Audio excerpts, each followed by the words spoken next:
Young people from all over the globe are joining up to fight for the future. I'm doing my part. I'm doing my part. I'm doing my part. I'm doing my part too. In 1959, the controversial but popular sci-fi writer Robert A. Heinlein produced a two-part serial called Starship Soldier in the Magazine of Fantasy and Science Fiction. This two-part serial would be combined and republished as Starship Troopers. Heinlein's critics have described him as a militarist, a fascist, and a reactionary. Starship Troopers was written quickly as a response to the US and USSR suspending nuclear tests after the fallout from tests in the Bikini Atoll, especially one that killed a Japanese fisherman who happened to be in the area. Starship Troopers takes place in a future society where Earth is run by a military elite called the Terran Federation. This federation arose after a huge war between the US, British, and Russians and the Chinese hegemony, a second Cold War. Only those people who have done federal service like military or intelligence work hold citizenship and can vote and hold public office. Heinlein claims that in this society, racial and gender distinctions have fallen away as the spirit of militarism prevails. The human race is at war with an alien species called bugs or arachnids who come originally from the planet Klendathu. The novel follows a young Filipino man named Johnny Rico who joins the mobile infantry after high school and works his way up through the ranks. While Johnny Rico is being trained, an attack from the bugs destroys Buenos Aires and kills Rico's mother. Johnny joins the platoon known as Ratchek's Roughnecks, working his way up to second lieutenant. The novel is interspersed with Heinlein's thoughts on the inevitability of militarism, moral decline of the 1950s, capital and corporal punishment, and the right to vote. Two of the biggest critics of the book, Starship Troopers, were Paul Verhoeven and Edward Neumeier. Verhoeven and Neumeier had been the director and the writer of RoboCop, which correctly predicted the militarization of police departments during the Reagan era. Please put down your weapon. You have 20 seconds to comply. I think you'd better do what he says, Mr. Kenny.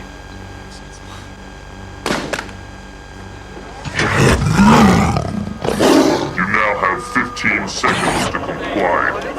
You are in direct violation of Penal Code 113, Section 9. You now have 5 seconds to comply. Neumeier had been up for vice president at Universal and had given it up to become a screenwriter working on RoboCop. Verhoeven and Neumeier hated Robert Heinlein's Starship Troopers, believing it was fascist militaristic propaganda. And so they had to adapt it into a movie at one of the strangest possible times. And I think what the critics at that time absolutely did not see, that there was a double narrative, isn't it? There is a narrative really which is saying these are wonderful guys and they fight for their country and they are really heroes and they're supporting each other and they're wonderful and they go to win. And it is one of the last things of the movie is saying they'll fight and they will win, basically. And so that element was coming, of course, of the original novel by Robert Heinlein. So it was not something we invented. We took that from the novel. That was the first narrative.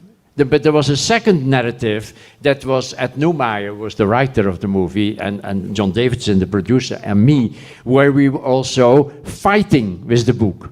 Because the book of Robert Heinlein, one of the, at that time, important science fiction writers, is militaristic and fascist. I mean, his philosophy is that way. And our philosophy was really different. Still, we wanted to tell the story of a really wonderful, adventurous story about these young boys and girls fighting bugs, but we also wanted to show that these people are really in their heart, or without knowing it, I would say, they're on their way to fascism. Verhoeven and Neumeier's adaptation of Starship Troopers was developed in the late 90s, at a time when the Cold War was over, the Soviets had been defeated, and people like Fukuyama were calling it the end of history. That's right, we're talking about the classic 1997 Verhoeven sci-fi satire, Starship Troopers. Starship Troopers is Verhoeven and Neumeier's more left-wing sensibilities in dialogue with the Heinlein book. And that's done by making the movie into a military recruitment film from this universe.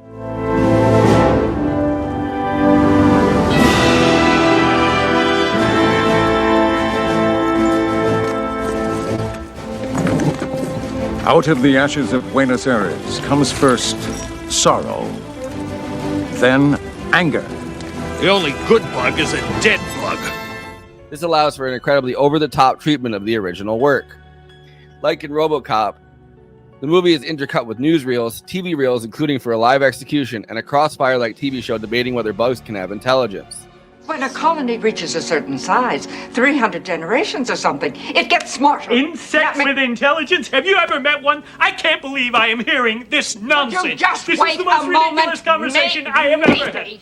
There is some kind of bug that we haven't seen yet. A leadership caste, a hive brain. Brain bugs? Frankly, I find the idea of a bug that thinks offensive. Verhoeven cast an assortment of actors from daytime TV and soap operas. Casper Van Dien as Rico, Neil Patrick Harris as his psychic spook friend Carl, Denise Richards, Dien Myers, who had been on Beverly Hills 90210, Patrick Muldoon from Days of Our Lives and Saved by the Bell, as well as Michael Ironside and Dean Norris. Young, good-looking, kind of superficial cast members who would make the backbone of fascist military propaganda in a future society. All of the older military members are missing limbs, grizzled, and have been through hell. The war has ravaged multiple generations as they struggle on, and yet indoctrinated students like Rico, Carl, and Carmen are completely nonplussed by it. Infantry, sir. Good for you. Mobile infantry made me the man I am today. Michael Ironside, playing Rodchick, missing an arm already when we first see him as their teacher, indoctrinates his students with the knowledge that force is necessary and all power, political or otherwise, derives from it. Non-citizens can't vote, in Rodchick's words, because voting itself is an expression of force. Something given has no value. Look, when you vote, you are exercising political authority. You're using force. And force, my friends, is violence, the supreme authority from which all other authority is derived. My mother always said violence never solves anything. Really? I wonder what the city fathers of Hiroshima would say about that. Being released in the late 90s, when history was supposed to have ended, Starship Troopers was not seen as satire. Critics hated it, believing it to be a fascist Nazi film. It was believed that America's militaristic Cold War posture was over. Well, at that time, it was in general by the certainly by American critics, but later in Europe was the same situation.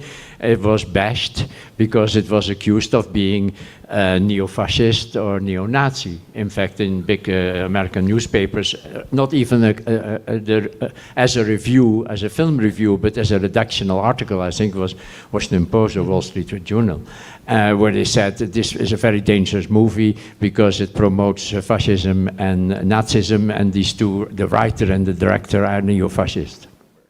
However, 4 years later, the September 11th attack happened. The aftermath of 9/11 caused Starship Troopers to be reevaluated. But I think it took a couple of years. It was, I won't say because that sounds horrible, but it was, of course, after what happened in New York, that people were starting to look at the movie in a bit different way.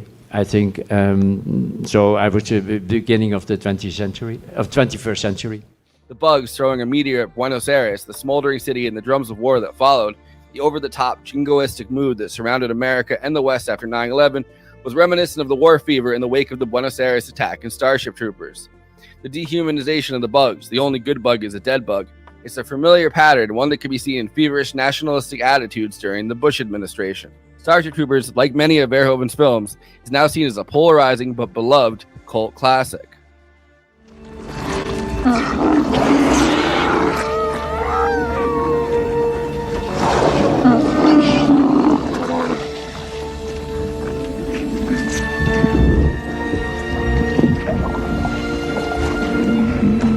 It's afraid.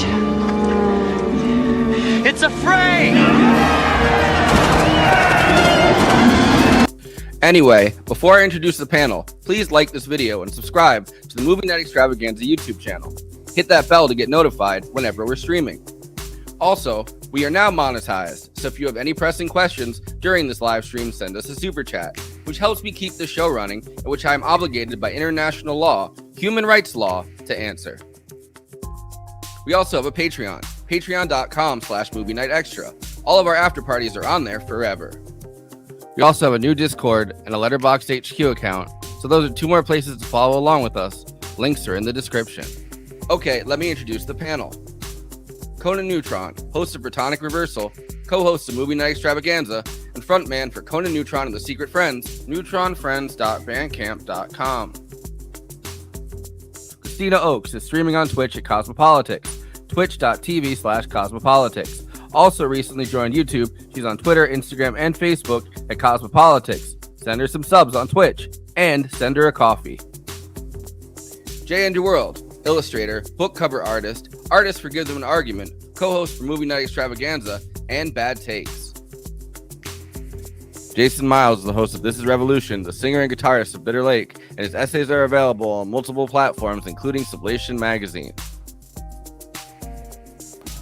I, of course, am your host who can colonize planets by shooting his spores into space, Forrest Miller. Zagama Beach. Ew. That's pretty gross, man. They colonize planets by shooting their spores into space. You know? Yeah, that's a grosser sentences have rarely been uttered in a lifetime, not done by Donald Trump. It's crazy to watch this entire movie and replace every time they say bug with like Hamas or like, you know what I mean? Like, you know, any kind of like the only good Hamas is a dead Hamas. And it's like, yeah, this is I mean, you know, it's written about America, but Verhoeven is like extremely outspoken about the US-Israeli relationship too.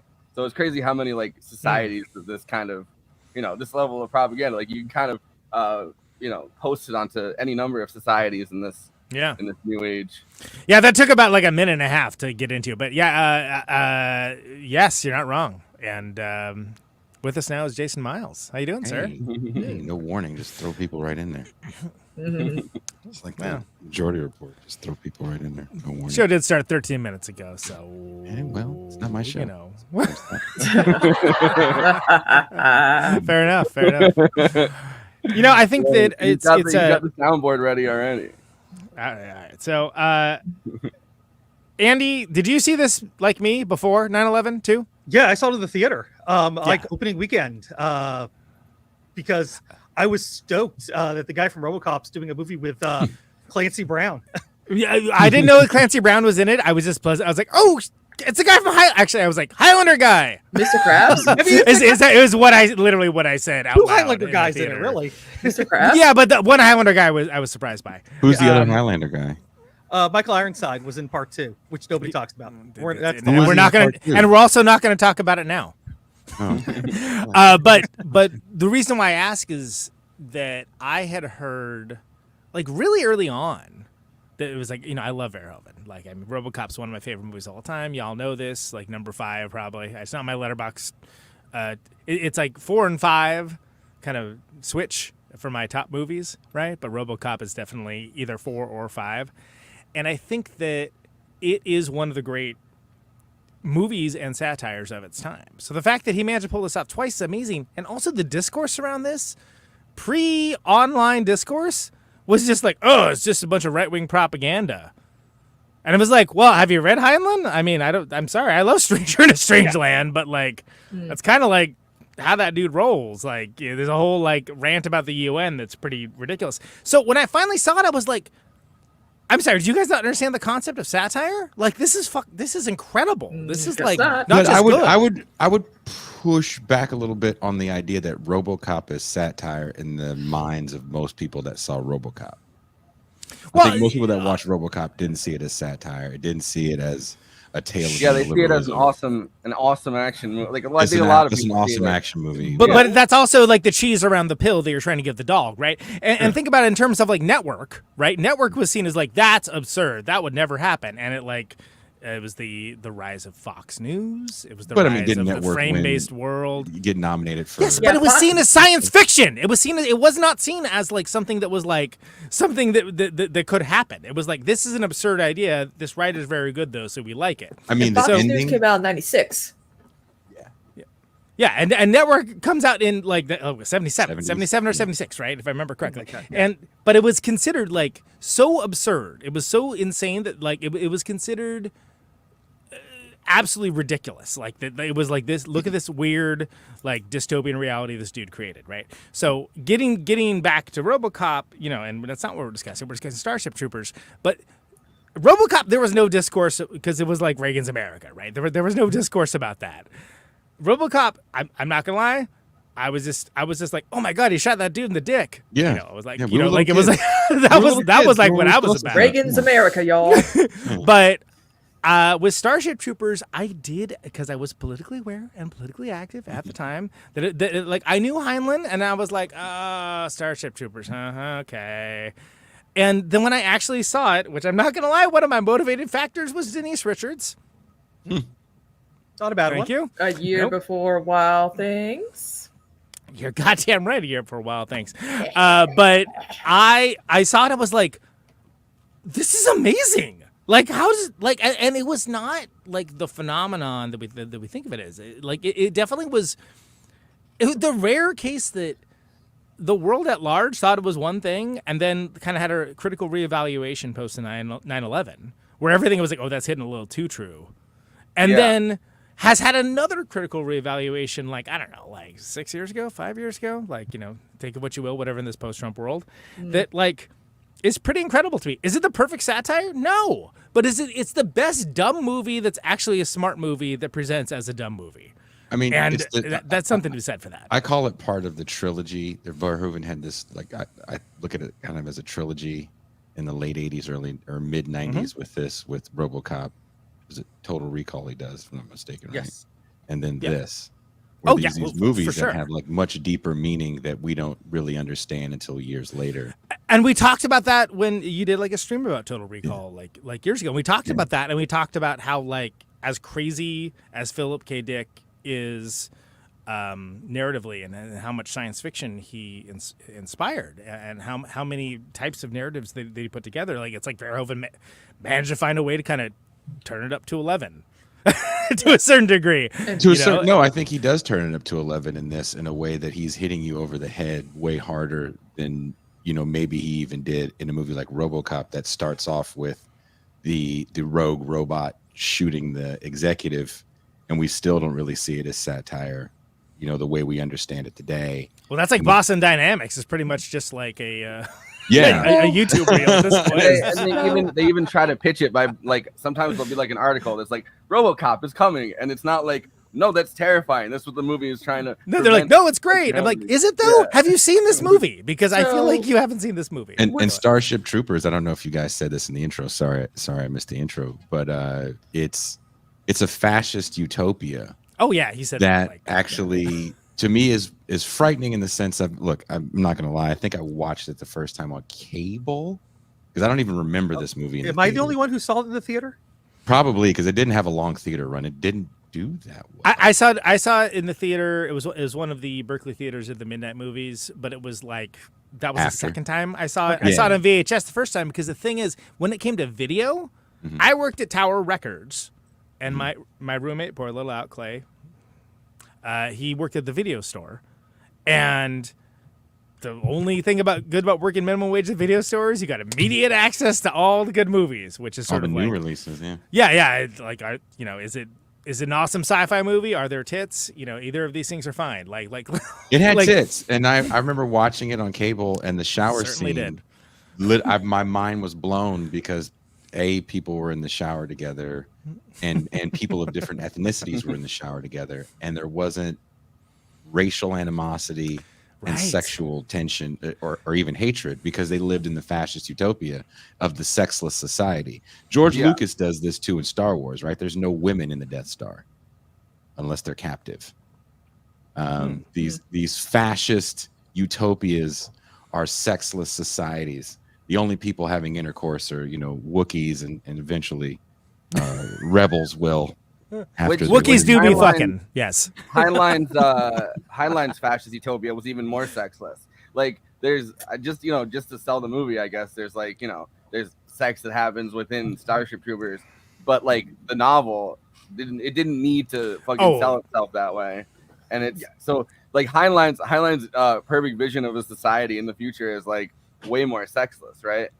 Well, in this book, yes. Right. Yeah, That's you got to remember, Heinlein also wrote a book about like orgies and space Jesus. Stranger in a Strange Land literally fucks.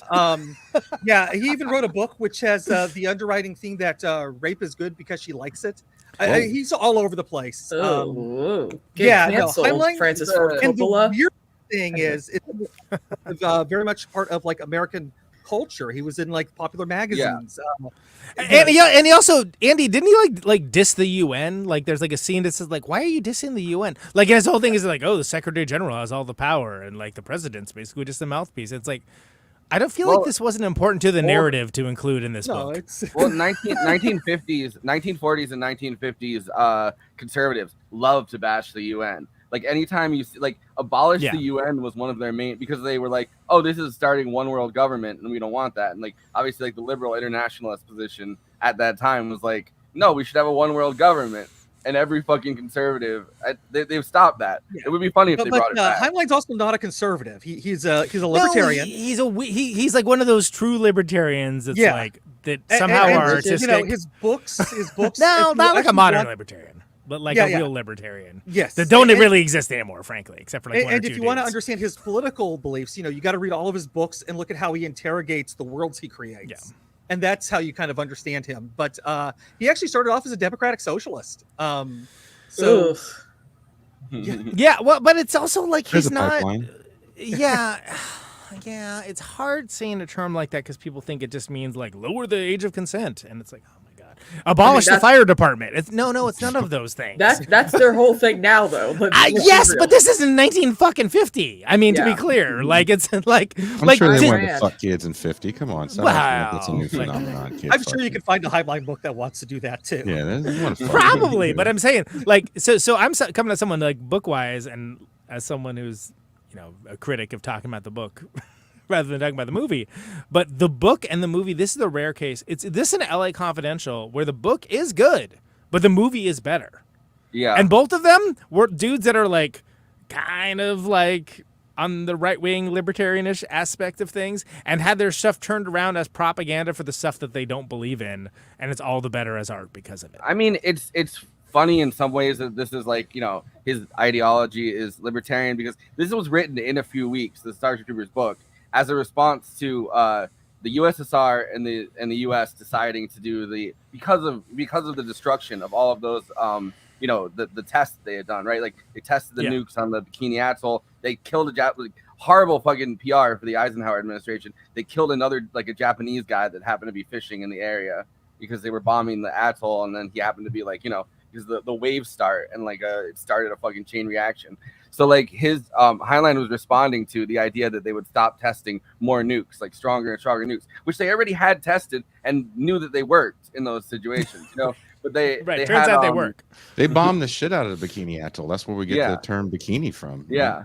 Something so explosive. So Heinlein wrote this as a screed in a few weeks because he was afraid that we would stop testing in the South Pacific, and the USSR would secretly keep doing tests underground or wherever he thought they were going to do them. And he was like, what if we all came together? Number one, we all fought the Chinese, which ahead of his time for thinking, hey, what if the Russians, US, and because that's like a big position now with people like Tucker Carlson and like Trump, and there's a whole wing of people that are like, what if we just what if us and Russia allied to defeat the Chinese? But in this his idea was that, and then after that we bring the Chinese in, we all create one big human family because there's bugs on another planet, aliens, which is that unifying factor of bringing disparate peoples together for a common cause.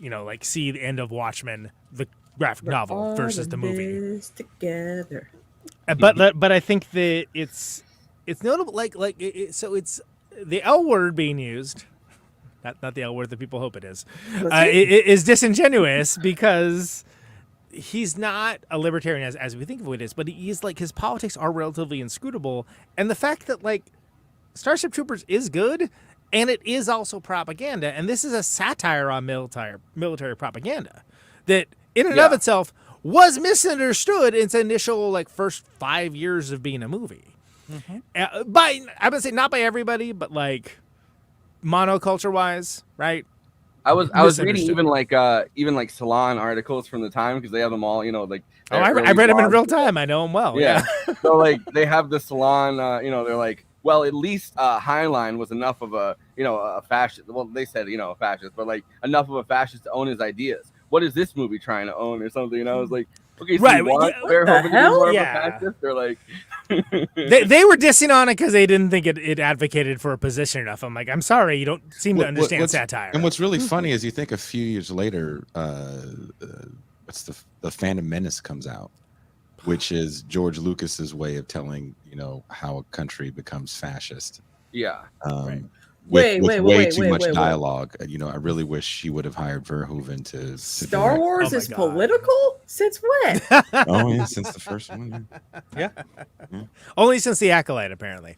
I haven't Justice for that show, I swear to God. It's good. It's a good show. I wish if Giovanni wants to give me a Disney Plus password so I can see it, I'd love to. And all the worst people just got taken off the air. Great. What a time to be alive. I told you guys about a friend. Somehow discourse returned.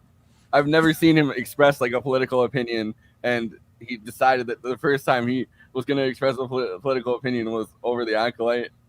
Who? Who did this? Who did that? One of my friends.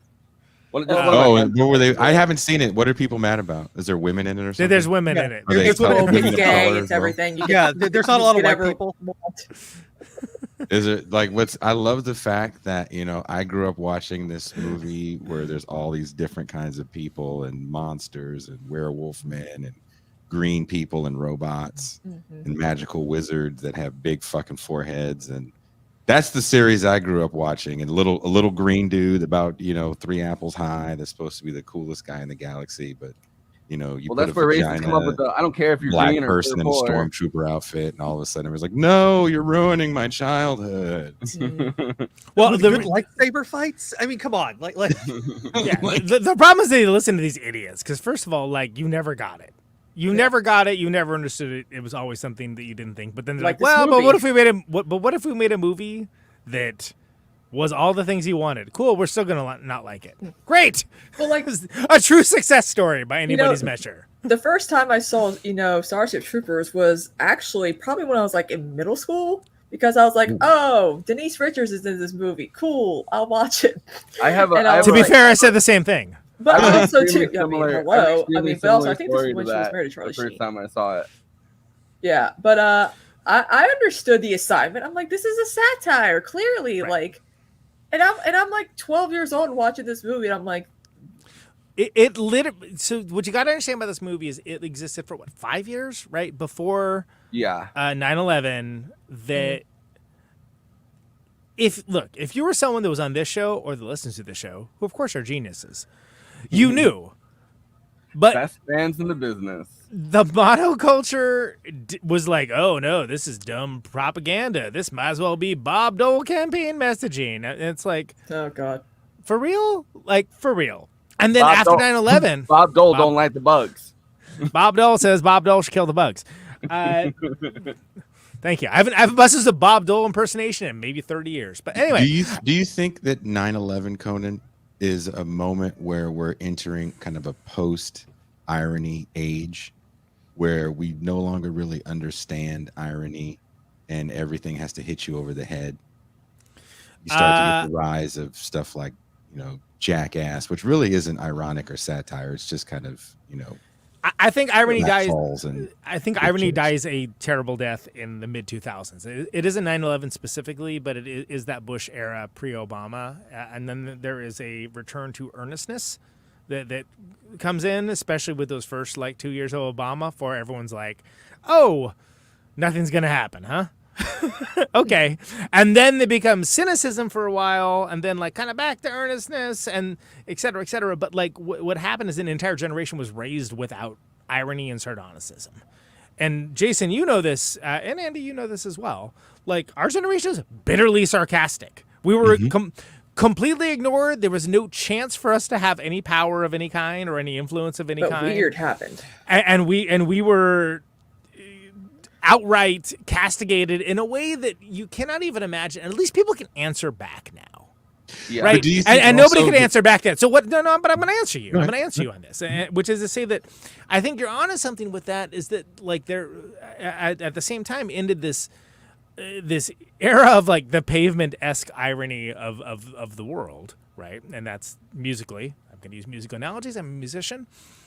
Is something that absolutely was a thing that happened, and into this earnest phase. And then also people kind of had a re-examining of 90s art and things that actually did transgress and that did like kind of like give bigger messages that maybe were lost on the time in Clinton's America. Hey, everything's fine, but also welfare reform. But nobody's paying attention to that. No one paying attention to that. And that's what kids today need to understand. Nobody, and I mean nobody, except for like people that like follow political news every day, knew anything about that. And there was no way to know anything Same thing about with the crime bill. Right. And so people act like, oh, you guys were complicit. You're sitting around like with all this stuff happening. No, nobody knew that was happening. I actually did know, but I'm a fucking nerd. So of course I knew.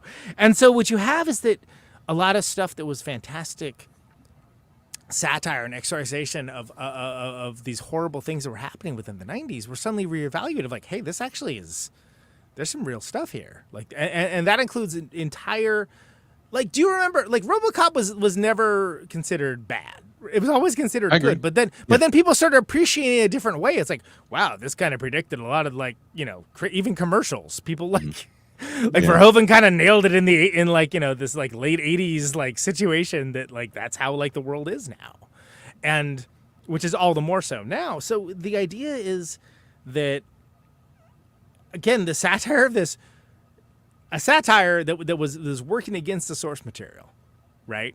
Like only begin to be understood as a monoculture far after the film had any ability to influence the monoculture, which made it niche. I also think that there's a violent, almost a violent reaction post Cold War, right? Like during the Clinton era, history's over. Like there's no like fascism. End of history. The idea that like fascism is coming back, or that we're heading towards fascism after we've like won the Cold War, you know, the Pyrrhic victory that it was, I think is something that would have been met with violent rejection, because it's like, no, history's over. We're not heading towards fascism. Liberal democracy is won. And the idea that, you know, a movie is saying, it's warning about how this kind of jingoistic attitude, you know, because like written as Cold War propaganda as a book too, right? Like written during the fucking height of the Cold War. Right. I think the idea that like this warning would come in about, you know, we're heading towards fascism, or this book would be, or this movie being seen as fascist, or like whatever it is, right? Like people are not trying to hear it up until, you know, 9/11 happens, and it's like, oh shit, maybe history isn't over, and maybe, you know, maybe we are heading in a bad direction. I mean, you also have to keep in mind though, Forrest, it's not like 9/11 happened and people went to go reach for their Starship Troopers like that. No, that wasn't.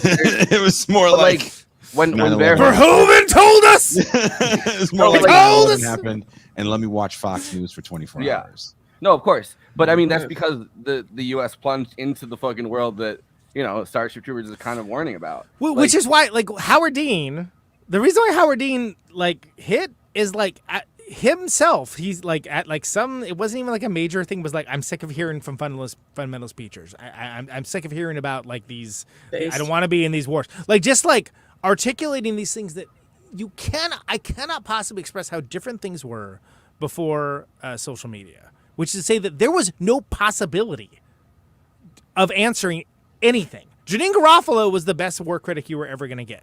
And when she happened, I was like, oh my God, finally somebody's saying something that I agree with. She gets canceled. Well, sure, like later on, but I'm saying like that started Air America. For years, it was like, oh, Janine Garofalo. And she was like, I'm literally just a comedian. Yeah, I remember from her being on MTV in the early mid-90s. Like she was, but she wasn't a political comedian. She was just Kennedy, somebody speaking truth Fox, about. Oh my God, was on MTV. Didn't see I remember her. that too. She wasn't a right-wing pundit when she was on MTV. No, but I'm bringing this up because there's certain aspects that are lost about culture, especially for the 2000s. That like people assume it's one way, and it's like no, it was not in any way, shape, or form like that at all. And that includes critical reexaminations. What's that? Look at like the Dixie Chicks, right? Like they criticize, they lightly criticize the fucking Bush administration, and then you know literally hit with the bug meteor, and you know not suddenly they're on the dartboard at every. No, they said that they were ashamed that their president was also from Texas or something like that. It was not even about really the like. It was. They said something about the war. And can I say, as someone that was literally touring in southern states at that time, they were there. They were their pictures were literally on dartboards, and I'm not even went kidding. From being like the biggest band that was making country pop music. Yep. Well, they were to huge. Persona non grata, literally overnight. Absolutely. Post 9/11, country music completely changed once they got canceled, and country music has never, mainstream country music has never recovered. I mean, it was well on its way to suck. There's a chick in a truck, and she's got a big old butt. All right, there's country music right now. But you see that. You see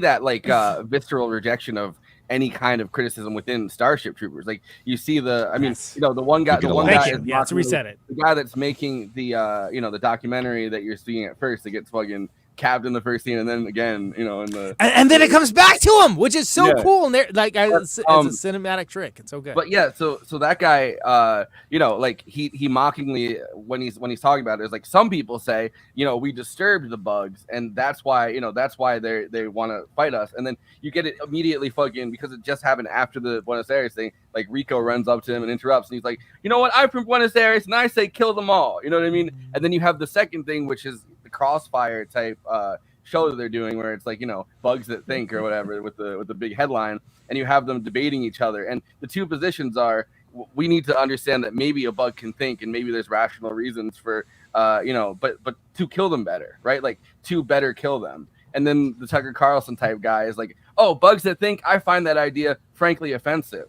It's those two like the political conversation is those two poles, the entirety of it. And I feel like that's the same Crossfire thing was a real show that people paid attention to, and that like thought was serious. They actually wrote articles in like Salon. You can go back and read those. And then Jon Stewart ruined it. And then Jon Stewart pulled the Mortal Kombat finishing move on He's the them. reason why Tucker stopped wearing bow ties. Exactly. Is he? Yeah. No, he fucking busted balls about Tucker Carlson wearing bow ties, and he never wore bow ties again. Mm-hmm. Like seriously, like in the terms of He's like, still mad.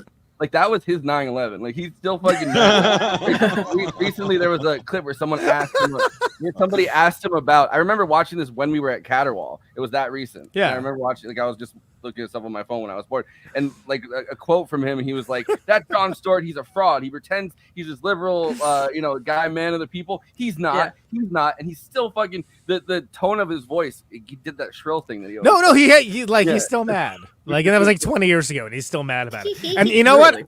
I'm glad for it. Like, Jon Stewart did the world a service. He, first of all, ended that show, which was garbage, trash from the trash can. But then also, like, but this is so eloquently reimagined as a future statement within this movie of just like them talking about the bugs, right? And then there's the one person like, well, there, you know, could be that there's like an intelligence that is guiding this, and like, oh no, that's absurd. Have you ever seen a bug? Blah blah blah. You know, and it's frankly, I find the idea offensive. Right. I mean, it's eugenics. It's the same series of signals over and over again. But what do you guys think about the painting of the fascist utopia that I think is missed on a lot of people? Maybe not so much the people watching, you know, what we're doing right now, but people that watch the movie at the first time, because it does paint this picture that we think is a liberal vision of what utopia looks like. Because that's what liberalism, right? Because liberalism has evolved, changed in such a way that there could be such a thing as a liberal fascist utopia, right? As opposed to what the far right wingers have, right? As far as what the far right, like anything involving like progressivism or like caring about people around you is like fascism. It's like, no, like really, anti-racist fascism is a frightening reality. Yeah. Well, I mean, but that's the Bush administration thing. Not that the Bush administration wasn't racist, but the Bush administration was one of the. Wait, hold on. We got a comment for that. Hold on. Let's see. Let me find it. There we go. George Bush doesn't care about black people. Kanye West, everybody. Kanye, is that you? Remember that? There is a like. I saw that live. By the way. I did too, and it was like, holy shit. Yeah. I was like, Mike Myers was like. Mike Myers, fucking Austin Powers was like, I lost words. Oh shit. Like, what's happening right now? He didn't even have the chops to go, yeah, baby, yeah. Very shagadelic. There's to care about black people. Groovy. But there's like I actually watched that clip really, really recently because people have been talking about the Kanye thing again, like a lot of people, and it jumps to Chris Tucker. I'm pretty sure is like the next person it jumps to, and he's also at a loss for words. I mean, it was like one of those crazy monoculture moments that we just don't have anymore. Austin Powers could have said, "Yeah, baby, yeah," and then Chris Tucker could have said, "Damn," and it would have been right. Exactly. Well, I'm glad neither one did that. I think. It was more poignant for them not to do that. Yeah. But like there's this very like Clintonite / Bush administration thing, which is black faces in high places in a way, right? Like when it comes to the military hierarchy, like parading somebody like Colin Powell out there, or like Condoleezza Rice out there, right? Like, and there's that moment where Sky Marshal Dien or whatever is like, oh well, I'm resigning, and now it's like Sky Marshal Tahat Maru or something. And she gives her plan, which is a Colin Powell moment, because a lot of people forget that Colin Powell was the person that was supposed to be the next president on the Republican ticket, but he chose not to run. Yes, but it was a bipartisan agreement that Colin Powell was the perfect person for the job. Him shilling for Iraq like slayed all of his credibility for all time, and it should have. But like Jason is absolutely correct. Within that moment, like he was seeing, well, he's not. Oh, he's an independent. He's not for either party. Like he's just like a man of integrity. So well. He speaks. He's so articulate. He's so articulate. No, that was a real. My dad, who's not a big book reader, I remember he bought Colin Powell's book and sat me down. I was like, "This is going to be the first black president of America's son." I was like, "Oh." Everybody thought that. Yeah, they were saying that. I remember in elementary school them putting up his picture in Black History Month. Black future history. Yeah. But he's like part about Reagan's, military advisor for Reagan at the time, and I remember my teacher saying that as they're pinning up the picture next to like black president. Right next to Martin Luther King. I remember asking my dad what he thought about Colin Powell. He's like, "That guy sucks." Very good. it was all he said, and it was all he needed to say. Well, and that's someone that like was speaking truth to power from the fucking gas crisis with like Jimmy Carter, like all the way through. He's like, "That guy sucks." Is like all he had to say about him. Which I was like, you know what?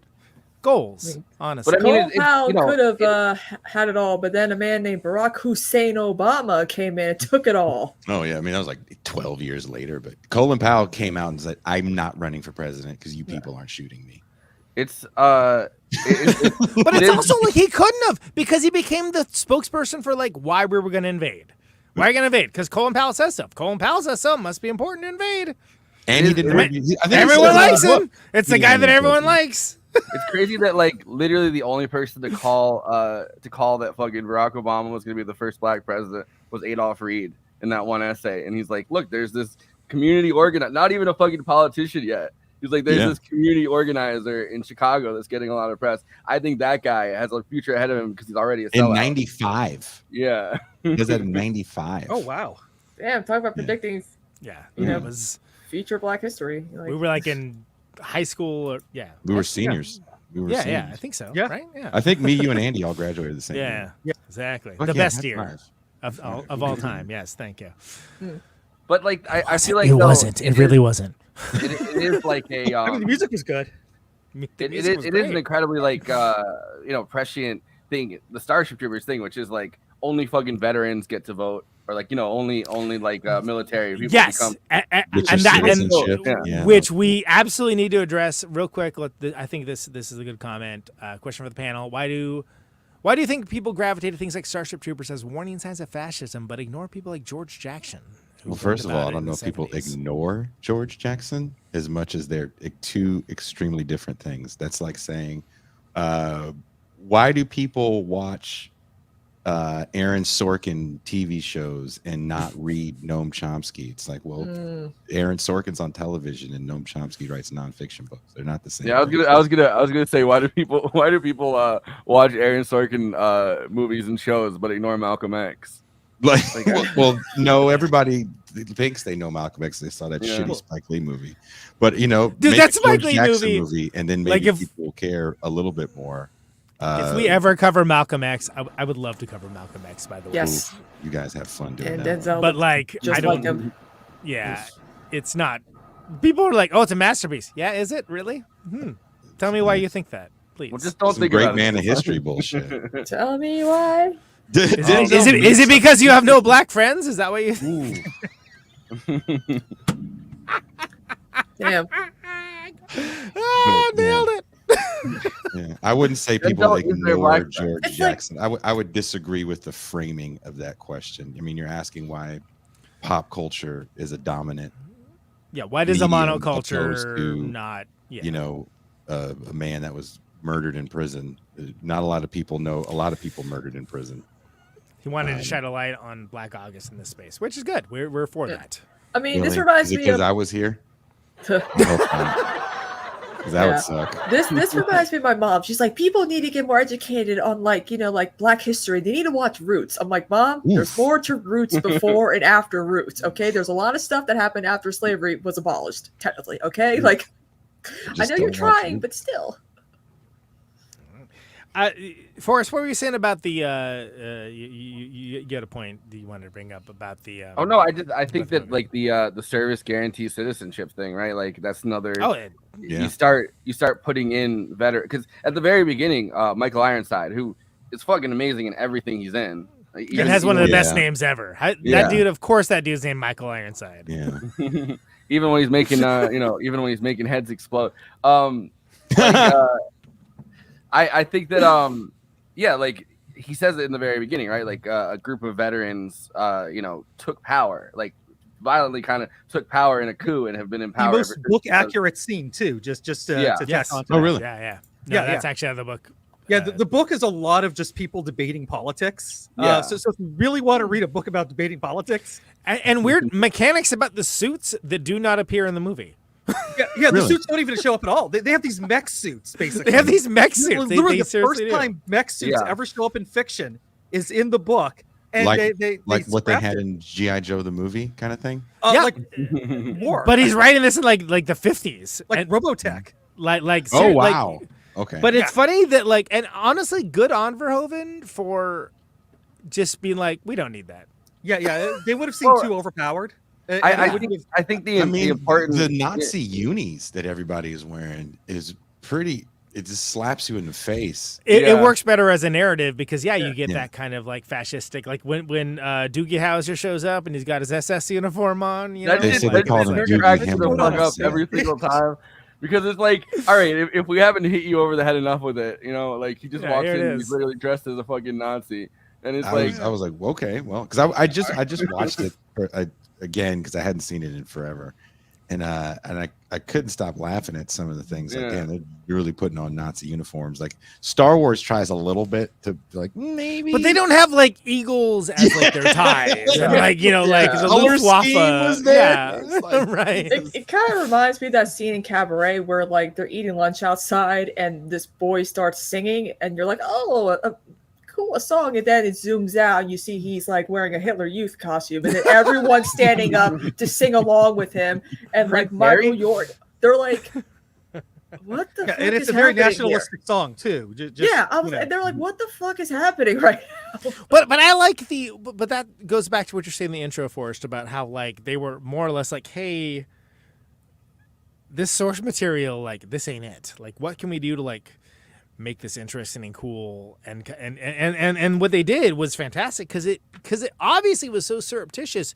It took 5+ years for a lot of people to realize that it was satire. Again, not people on this show or people that listen to the show. We all got it immediately. But it took, because it was the late 90s were people were so disengaged from politics because it was like, cool, I want change. I want Bob Dole is what I want. No, you don't. Nobody said that except for if you lived in Nebraska and you had like a pen for a hand. Bob Dole said he wanted Bob Dole. I mean, that's a good point, Conan. That's a really good point of how disengaged people were. And then everybody gets super hyper re-engaged after 9/11 in a really negative way because everyone and even 2 feet in. and then they all said, let's watch Starship Troopers. but no, even a bit before that, it took 2000 the Florida recounts for people to be like, oh shit, like Al Gore won. Well, but most people, like, look, I voted for Nader. I advocated for Nader. It's probably the most dangerous things I've ever said in this show, by the way. But like, I was like, I live in California. What do you think? Like, what did you think was going to happen? Like, I can vote for whatever I want. A new California. I think you have to add that aspect to it because California around that time is just now coming out of being a pretty red state, a purple state at best, to like becoming the solid blue that we know of it. And people in our lifetime, in our adult lifetimes, that change happened. Yep. Yeah. And Florida became a red state. Well, it's kind of South Carolina was kind of the same too, because it was pretty much blue, but then we moved, and then it was revealed that a lot of the Democrats were corrupt, so it became like a red state like immediately, especially after Strom Thurmond. Look, ask me about Don Parada, who I personally campaigned against, like with Rebecca Kaplan. That was like, where I had people to be like, "Oh, I'm gonna vote for Don Parada, though." Yeah, but he's corrupt. Yeah, but he's corrupt for us. A thing I heard people say while canvassing. Okay, great. Sounds right. I said. I remember.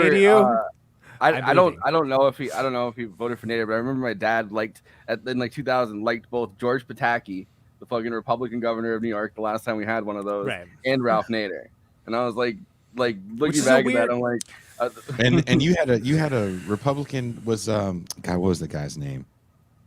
That was mayor of New York City. Koch. No, Ed Koch. No, Koch was he a Republican or was he a Democrat? Koch was a Democrat. He was a Democrat in name only. But also, you have to understand the reason why I went Nader in the first place was Joe Lieberman as vice president, who was like the PMRC, Mr. Censorship himself. Yeah. I was like, I don't want to vote. I cannot stomach voting for that guy. R.I.P. 2 months ago because he fell down a flight of stairs and nobody bothered to check on him. Fantastic. Well, all of my wishes, dreams, and prayers came true. Also, too, Conan, you got it. Yeah. Al Gore had no charisma when he would speak too. He got all his charisma back after he was done being in politics. But and he also. Why are we talking about 90s politics? Well, he also was like performatively like, I'm really into kissing my wife. Cool. I don't want to see that. And it was because it was like, oh, well, we're trying to get away from Clinton. Cool. The only people that give a shit about that are assholes that will never vote for you. I mean, 99 was a really rough year for Bill. Sorry. It was a really rough year for Bill and Hillary. And Al Gore did have to, He had to get away from that. So that's why we got Joe Lieberman instead of Russ Feingold, who was literally one of the other people. We saw Clinton jogging one time. So it was either going to be Joe Lieberman, Russ Feingold, Bob Graham. Okay. And it was going to be one of those three. And it didn't be Joe Lieberman because Clinton couldn't keep his dick in his goddamn pants. Thank you. So for you, was that the real travesty of the Monica Lewinsky scandal? Was like the vice president picking from the vice president running for president? I do not care what anyone is doing sexually. I do not care. Like, it doesn't matter to me even a little bit. Like, So if I had Doc Brown powers and Marty McFly'd you back to 1998, would you take your DeLorean to the White House? Bill, don't do it. I'd kidnap Joe Lieberman and throw him in the Mojave Desert. You wouldn't even stop Bill Clinton. You're like, that's just gonna happen. No, it's fine. It's fine. He's gonna look. Man's gonna do what he's gonna do, right? Yeah. Lieberman. He gets those stairs. He wouldn't have survived that. The stairs killed him. You're not even going to stop the act that just sets everything in motion. You're like, some things just happen. If it ain't that, it's going to be some other broad at McDonald's getting a Big Mac. It's whatever. It's I can't put a chastity belt on that man, Jay. Hate the player, don't hate the game. Well, he stopped eating McDonald's and he had to fulfill his his gargantuan appetite somehow. Yeah. You wouldn't show him the modern internet. And you're like, you can just jerk off on your phone. You can just type in big titties and they come up. And everything you want, Bill.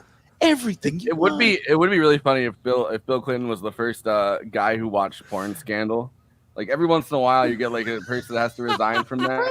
It's like to be fair, it was mostly the religious right that cared about that, and then it mostly was only a news story of some like religious right crusader that was like.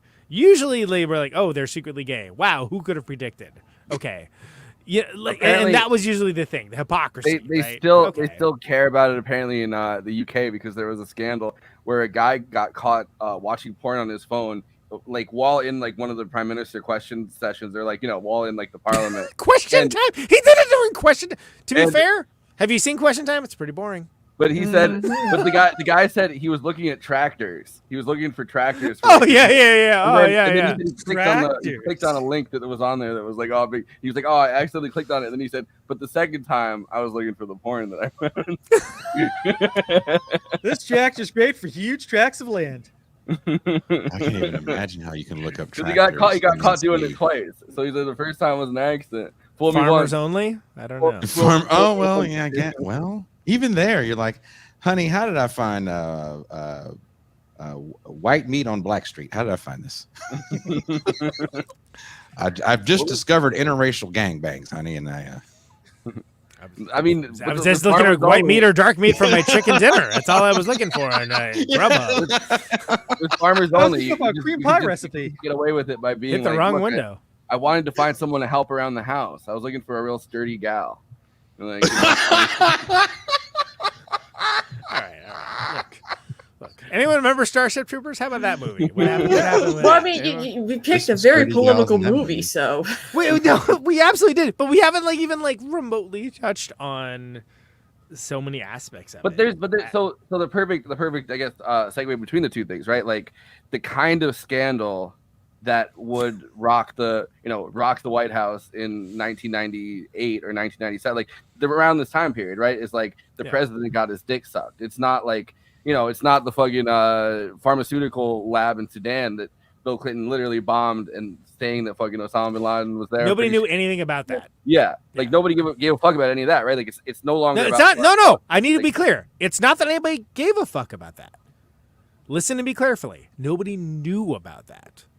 Those are the differences culturally, and you need to understand that if you're going to move forward with that, whatever that next sentence is. Well, I'm just saying in general, right? Like back page news, little bitty article like that big, like an oops.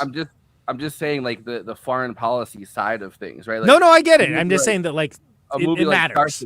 And it also really, Conan, it really speaks to the way we look at Africa. Sure, it really does. Yeah. Had that happened anywhere else in the world, it's going to be a little different. But it happened in a country that people treat like the bugs for the most part. Let's be honest. Yeah. Which is why it's so interesting that, first of all, the Buenos Aires thing in this movie, right? And the fact that it happens, all these characters are from Buenos Aires and they're all like white AF, Nazi implications, by the way.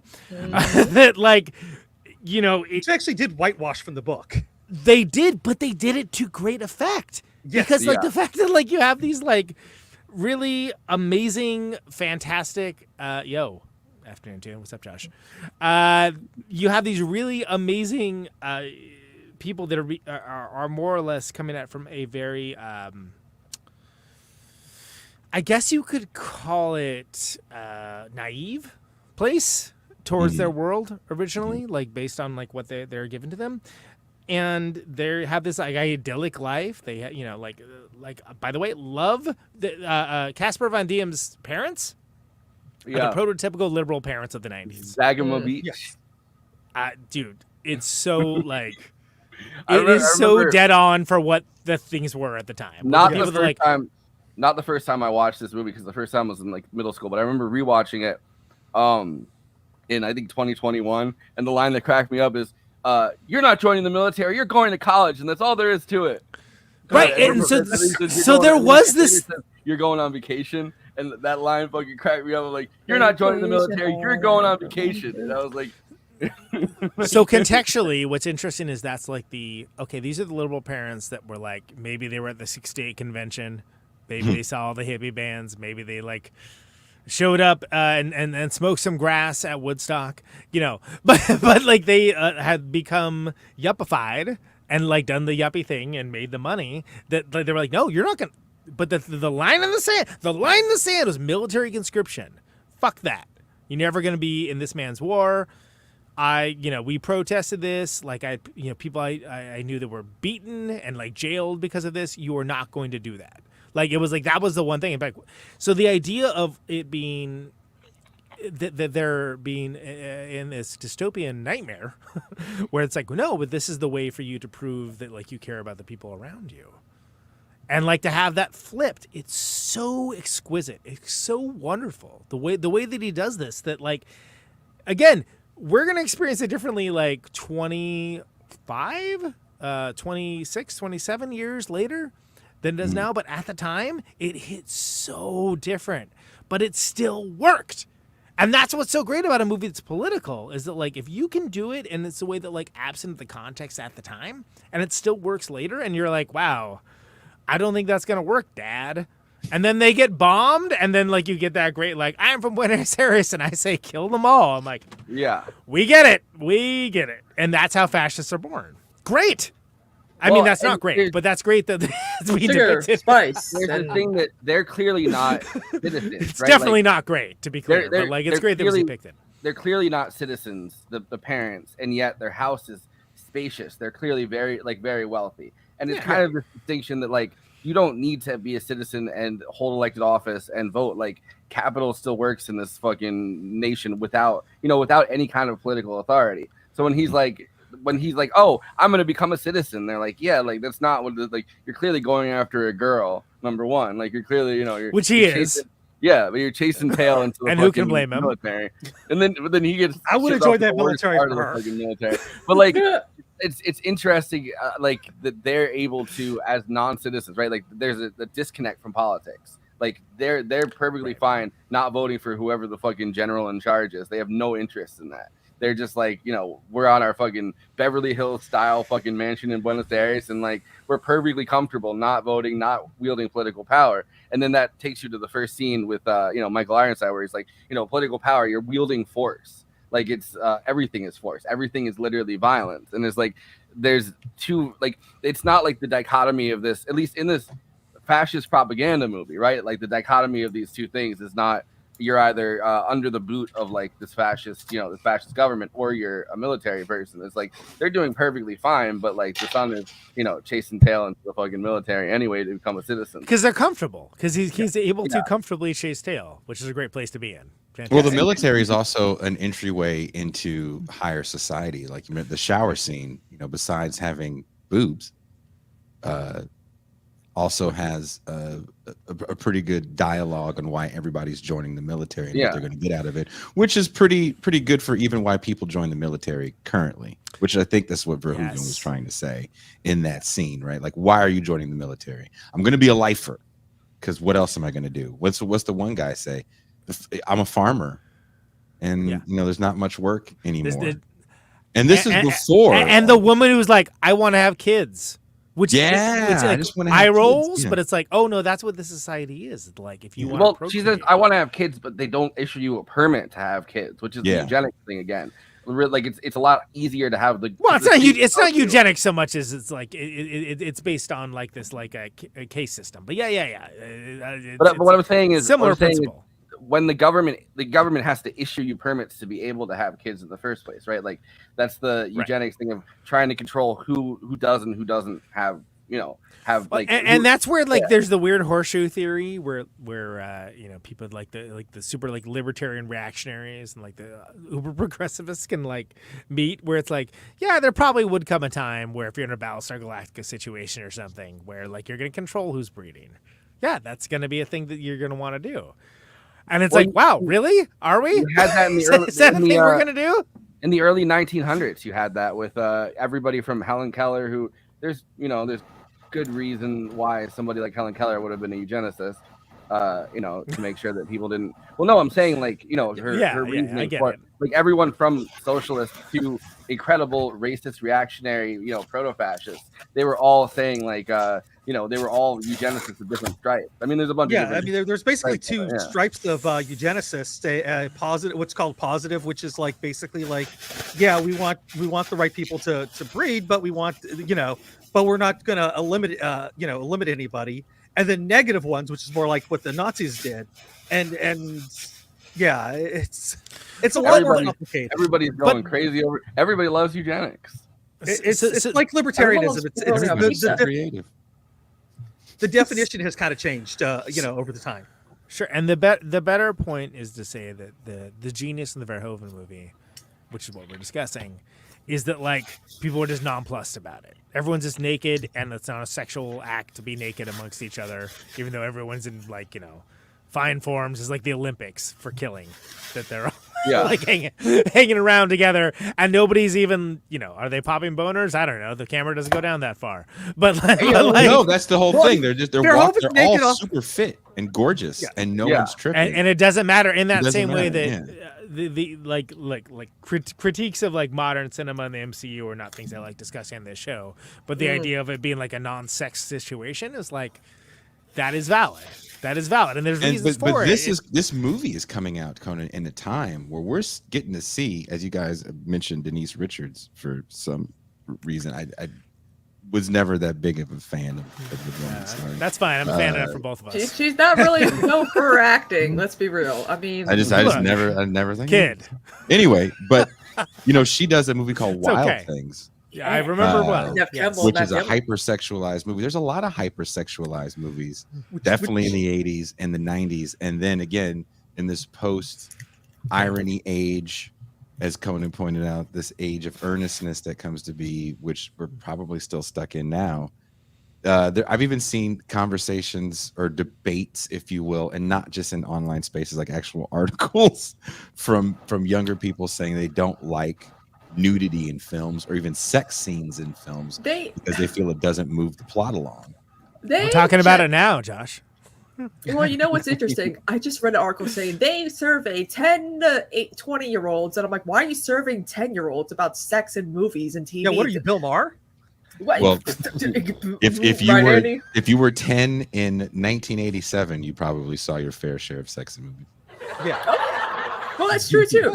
But it seems like younger kids, like parents are trying to still make their kids seem like, kids and not, because I was watching Titanic and Austin Powers when I was 3 or 4 years old when those films came out. I had some bad news for you. I was in the theater watching Revenge of the Nerds. It was a Miguel Ferrer doing blow off of Hooker's tits, and I got to rent Frankenhooker from Oh my God, oh God, I was more of a Skinamax guy, so we were, and this isn't to say that some people are better than others, or no, it's just more of an observation.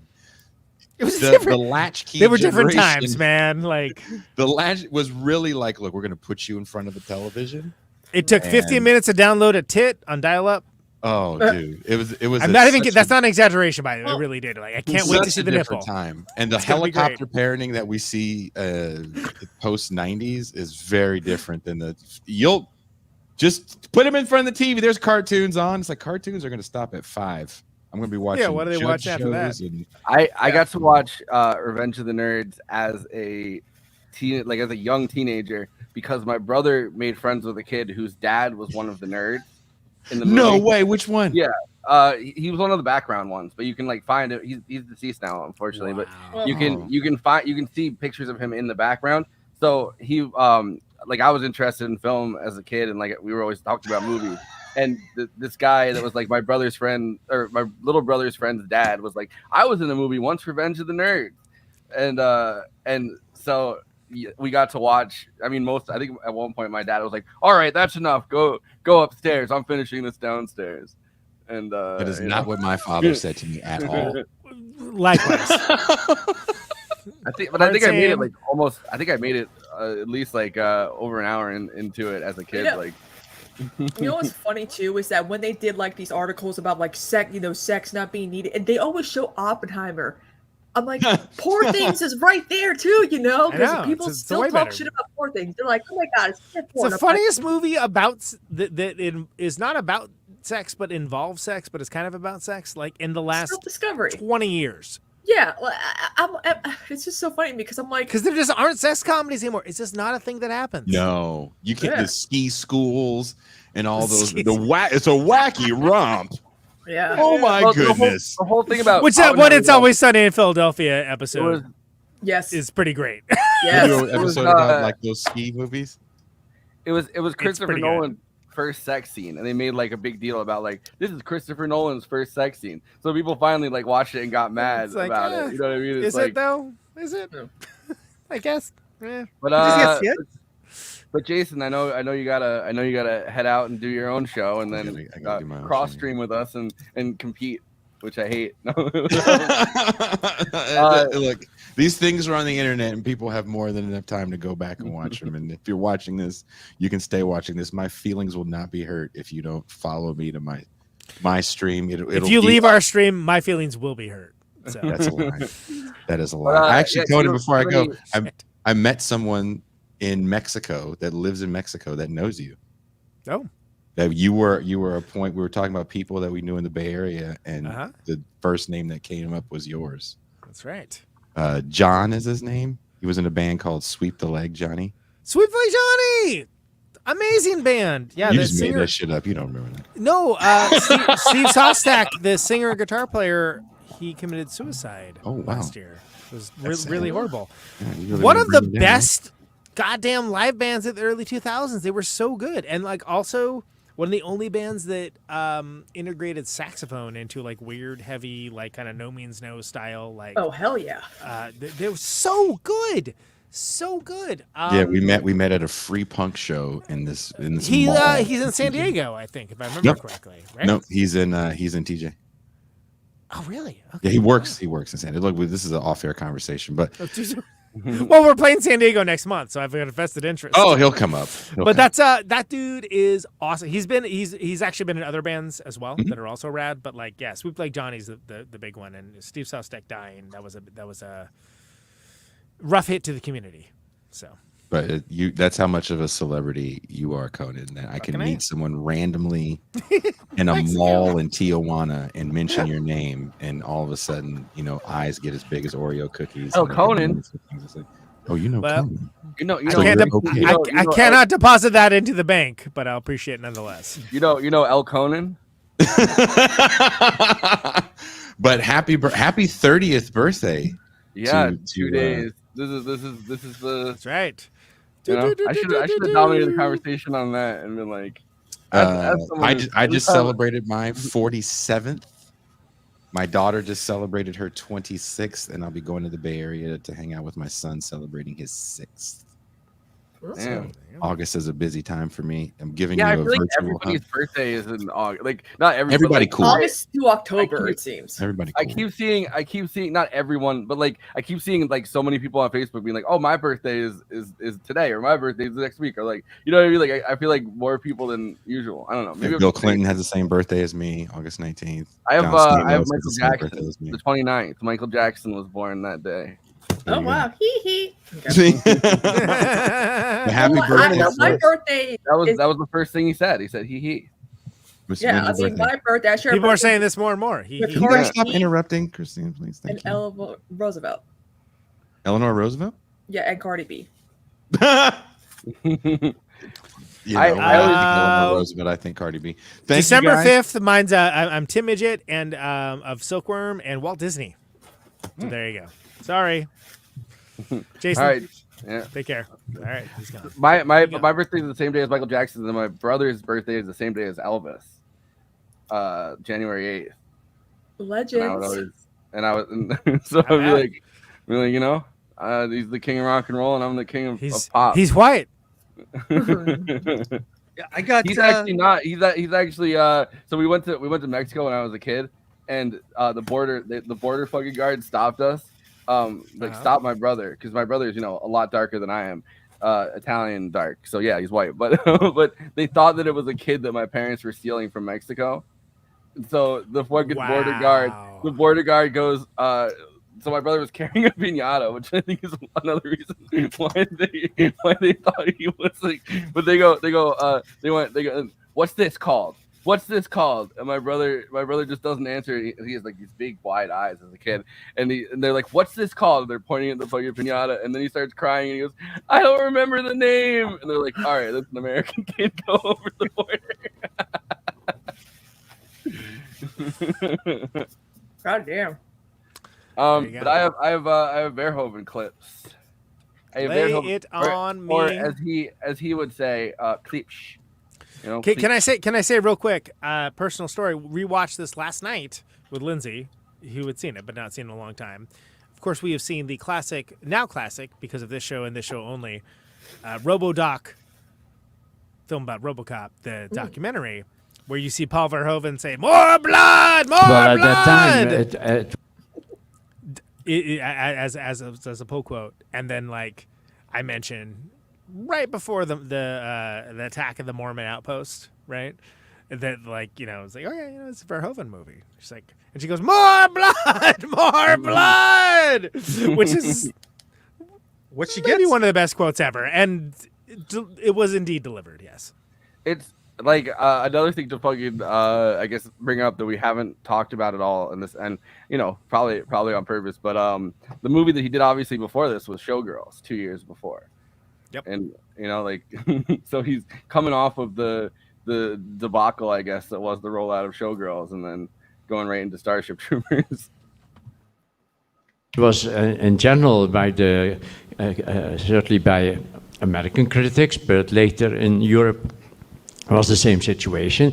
It was bashed because it was accused of being neo-fascist or neo-Nazi. In fact, in big American newspapers, not even as a review, as a film review, but as a redactional article, I think it was Washington Post or Wall Street Journal, where they said that this is a very dangerous movie because it promotes fascism and Nazism, and these two, the writer and the director, are neo-fascist.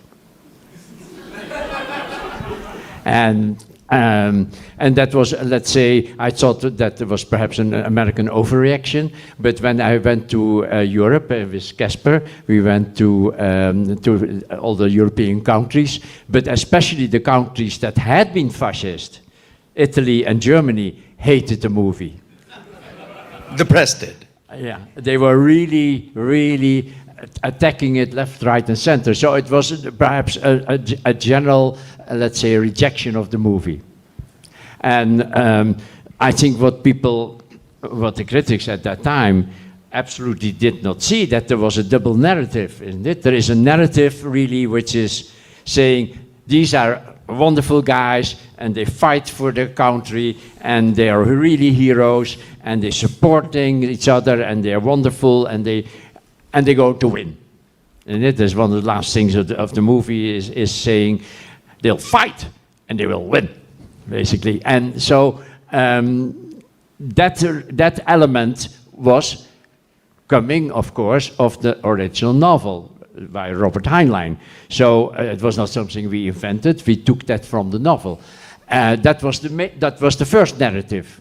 But there was a second narrative that was at Neumeier, was the writer of the movie, and John Davidson, the producer, and me, where we were also fighting with the book. Because the book of Robert Heinlein, one of the, at that time, important science fiction writers, is militaristic and fascist. I mean, his philosophy is that way. And our philosophy was really different. Still, we wanted to tell the story of a really wonderful, adventurous story about these young boys and girls fighting bugs, but we also wanted to show that these people are really in their heart, or without knowing it, I would say, they're on their way to fascism. So it was like telling one story is these guys are great and wonderful heroes, and the other story was, by the way, they're fascist. Well, that was not so much understood. I think that's exactly what people had a hard time with, right? Because this idea that a film like this, it's usually very easy to locate like how you identify with the hero, and here your heroes are members of a fascist army. So I think that like obviously short circuits the way a viewer. Yeah, but of course we all know that the people in Germany and in Italy in these years of the 30s were really applauding all that, you know. So I think we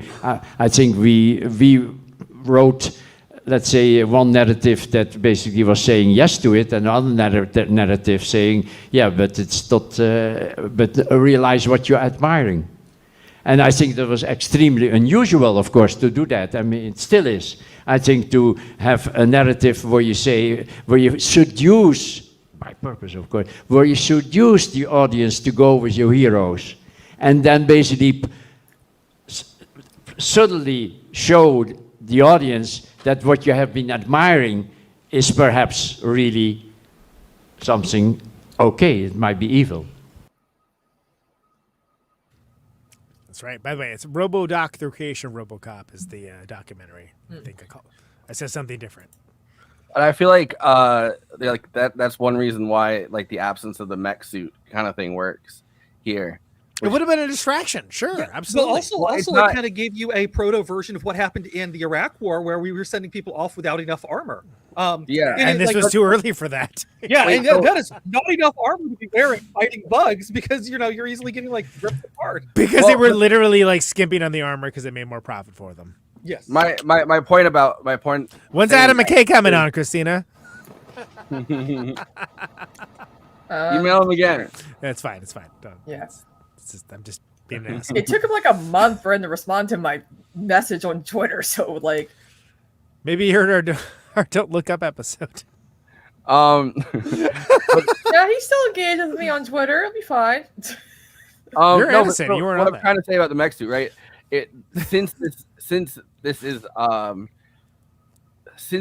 a fascist propaganda film from this universe, right? Like the thing about they will fight and they will win, like getting people ramped up to fight this war, because really what it is it's a documentary that's happening, or it's supposed to be like a documentary that's happening or a propaganda film that's happening mid-war.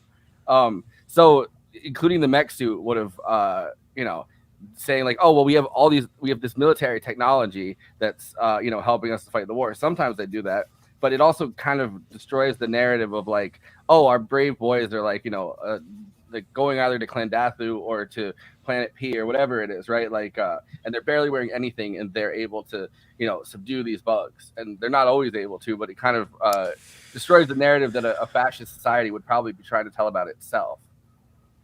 Well, and think about when they're training, and Home Slice takes the helmet off and he gets got like which is why like Rico gets.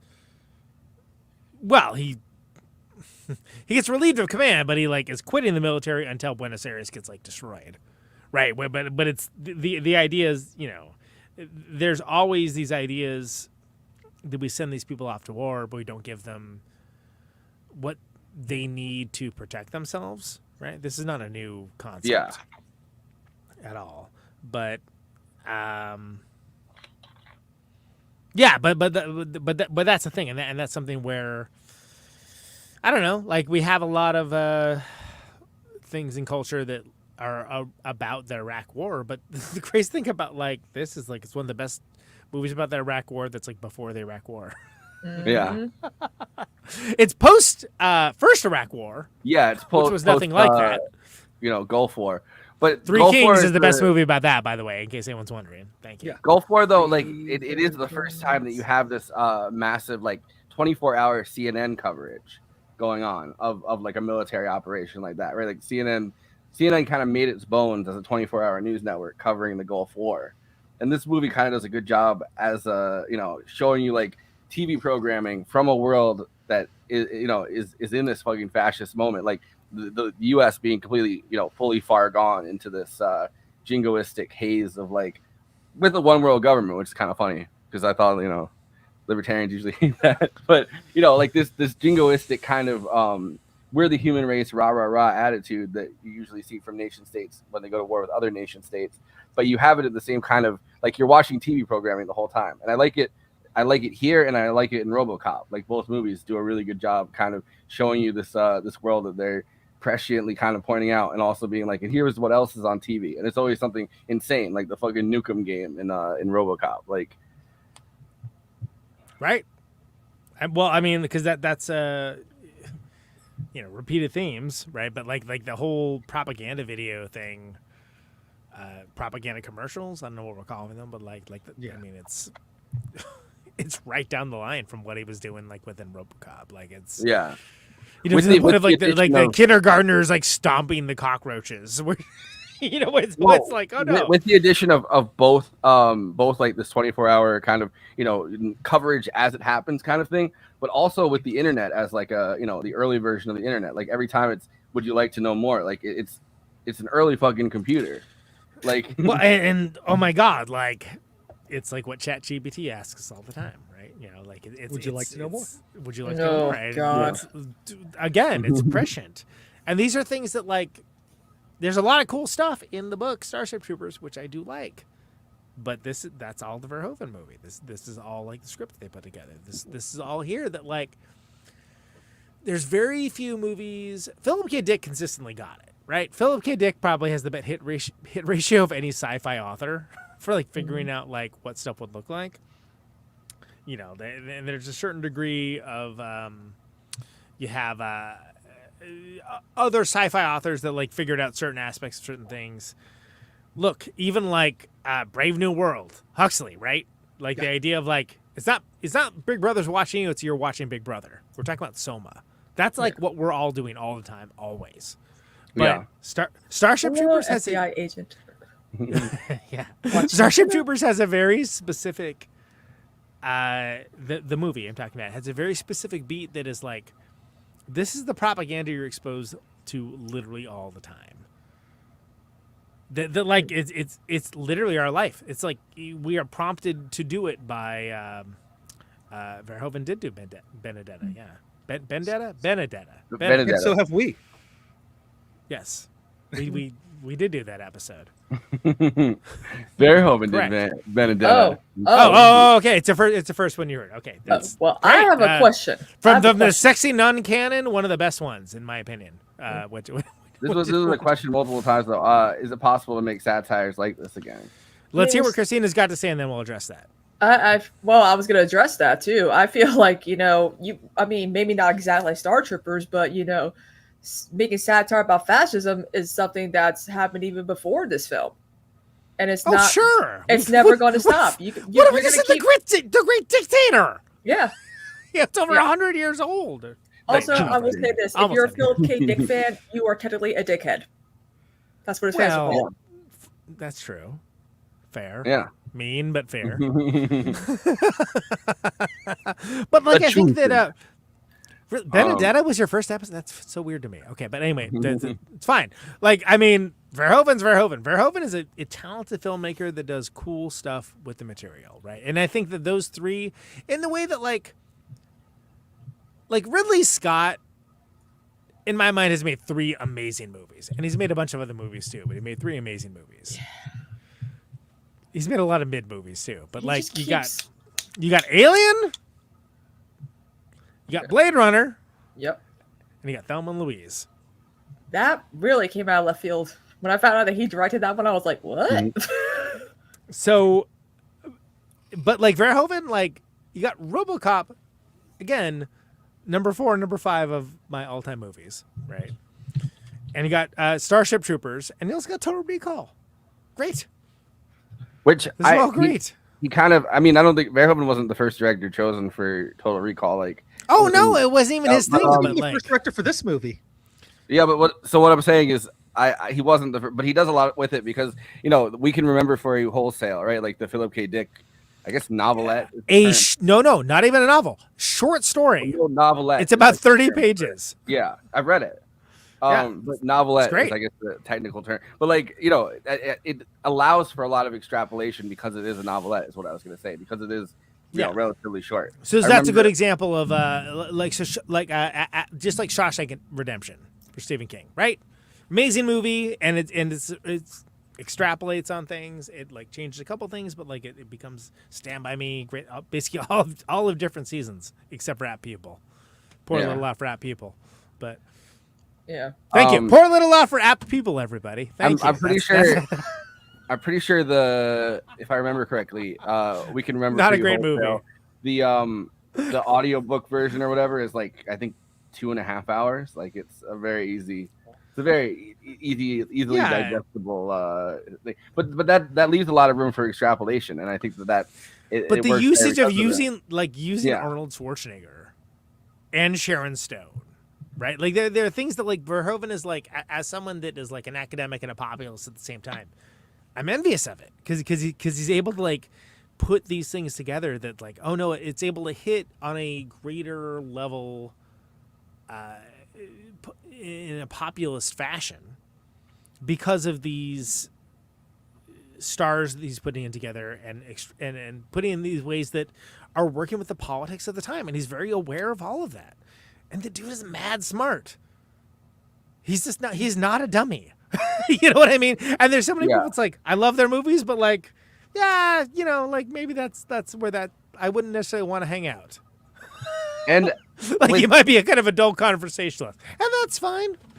With at least with with Starship Troopers, right? Like he has a far more active role than, let's say, RoboCop, which, you know, Ed Neumeier was up for being the VP of Universal, and he stopped instead of becoming the vice president of Universal.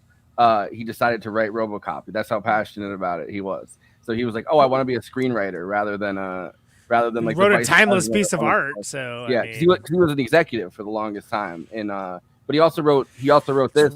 But for a long time, you know, he was writing this, and Verhoeven hadn't. Like Verhoeven, I think, came to America like 2 or 3 years before he made.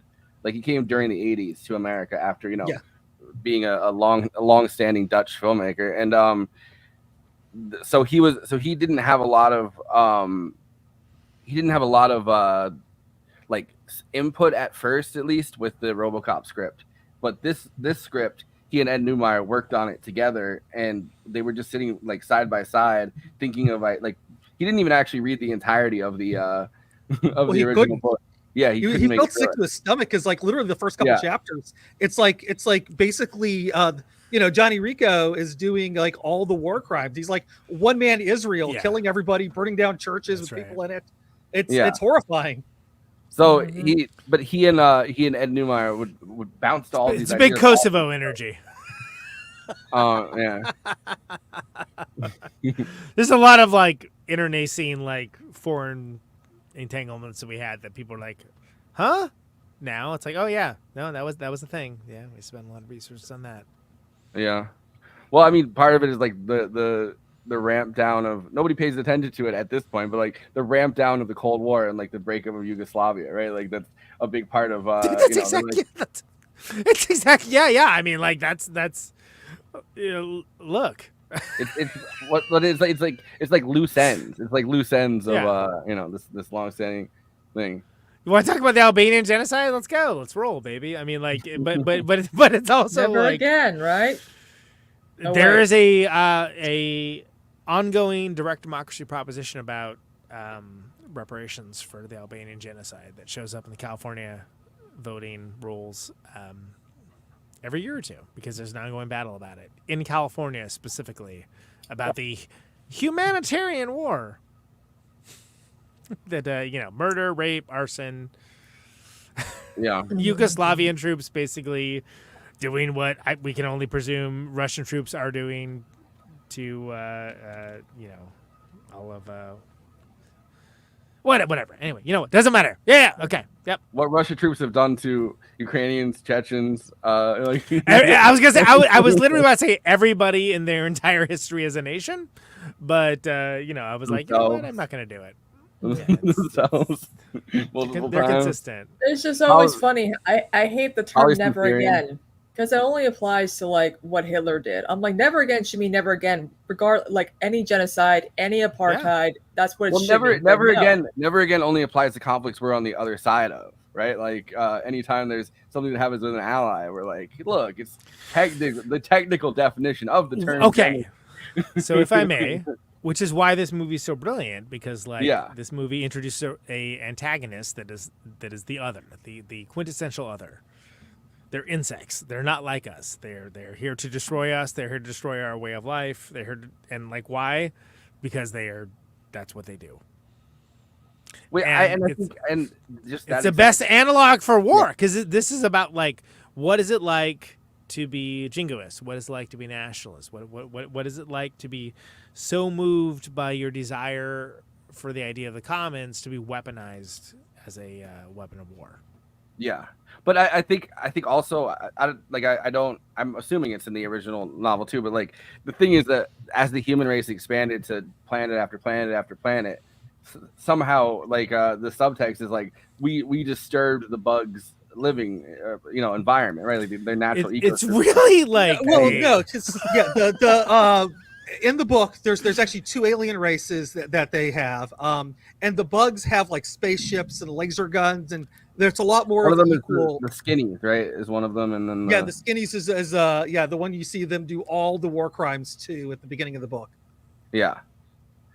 No, but like throughout this movie, right? Like there's the subtext that gets mentioned derisively for the most part, because obviously this is a propaganda film. It's like some people say that, we're the ones who actually disturbed the bugs through our colonization process of whatever, and then that always gets shut down, which of course it does, because it's like a fascist propaganda film. But like, it's interesting that it's like even in that situation, it's like, oh, we found a new enemy all the way across the galaxy, and it's because we disturbed something. Like, it's because we did the fucking deliverance kind of thing. Like, but also part of it's like Heinlein, like thinking about post World War II, like what does the next enemy look like, right? He's looking in terms someone that, and again, I know we have to like accept the like wild concept that like libertarians, as they called themselves then, that would not be libertarians now, they'd be like weirdly conservative Democrats. Can have like creative impulses that are interesting and that cool to like have echoes throughout history. Like, look, the man isn't Orson Scott Card. No. Although he did have threesomes with L. Ron Hubbard and his second wife. No, good for them. Yeah, I feel like everyone's having a good time. Great. I'm not going to hate on that. But like Heinlein actually is a great writer. Like legit. Like he's a fantastic writer. Like look, if you're going to sit here, and we're not going to, but to make a top 20 sci-fi books of all time, you're going to have Stranger in Strangeland on it for show, and you're going to probably have Starship Troopers on there. You're probably going to have 2 Heinlein books on there. Which is pretty impressive. It is pretty funny that like a big part of why probably Stranger 5 to 7 film get dicks. Like an extra reason why Stranger in a Strange Land has withstood the test of time is also because they claimed that was like Charles Manson's favorite book. He's like, he was inspired by it. Well, of course, but like that's like the perfect example of like someone like learning all the wrong lessons from. Yeah. Well, also L. Ron Hubbard loved that book. That guy sounds like a cool guy doing cool guy stuff. Sounds great. Where do I sign up? Well, and then the Charles Manson thing sounds like me. I'm the stranger in the Strange Land. Yeah, that's me. I'm the guy. I am both flabbergasted and relieved. The Stranger in Strangeland has never been adapted into a major motion picture, because it would be Battlefield Earth level of insufferable. It's gonna be I was just about to say that. I know, I shouldn't have said it. It's gonna be Kanye's directorial debut. Oh God! Delete this episode. Kanye's watching and he's like, "What an idea." He started watching during Vendetta too. Kanye's wife, if you need to break free, send me a message. I thought she was Italian. He makes her wear like see-through raincoats all day long out in public. It's so fucking weird. We think her for service. I was blown away to find out that she's Australian. I thought she was Italian. I thought she was I think she is descended from Italians, obviously. Her name is Bianca Sensori, but I thought that the reason why, I don't know where I read this, but I thought the reason why Kanye was able to do the shit he was able to is because she couldn't speak English. But it turns out she's lived in Australia her whole life. So how about the weirdness of the nuclear bombs not having any fallout? Benedetta rocks. I zoned out, but who are we talking about? Exactly. Yes.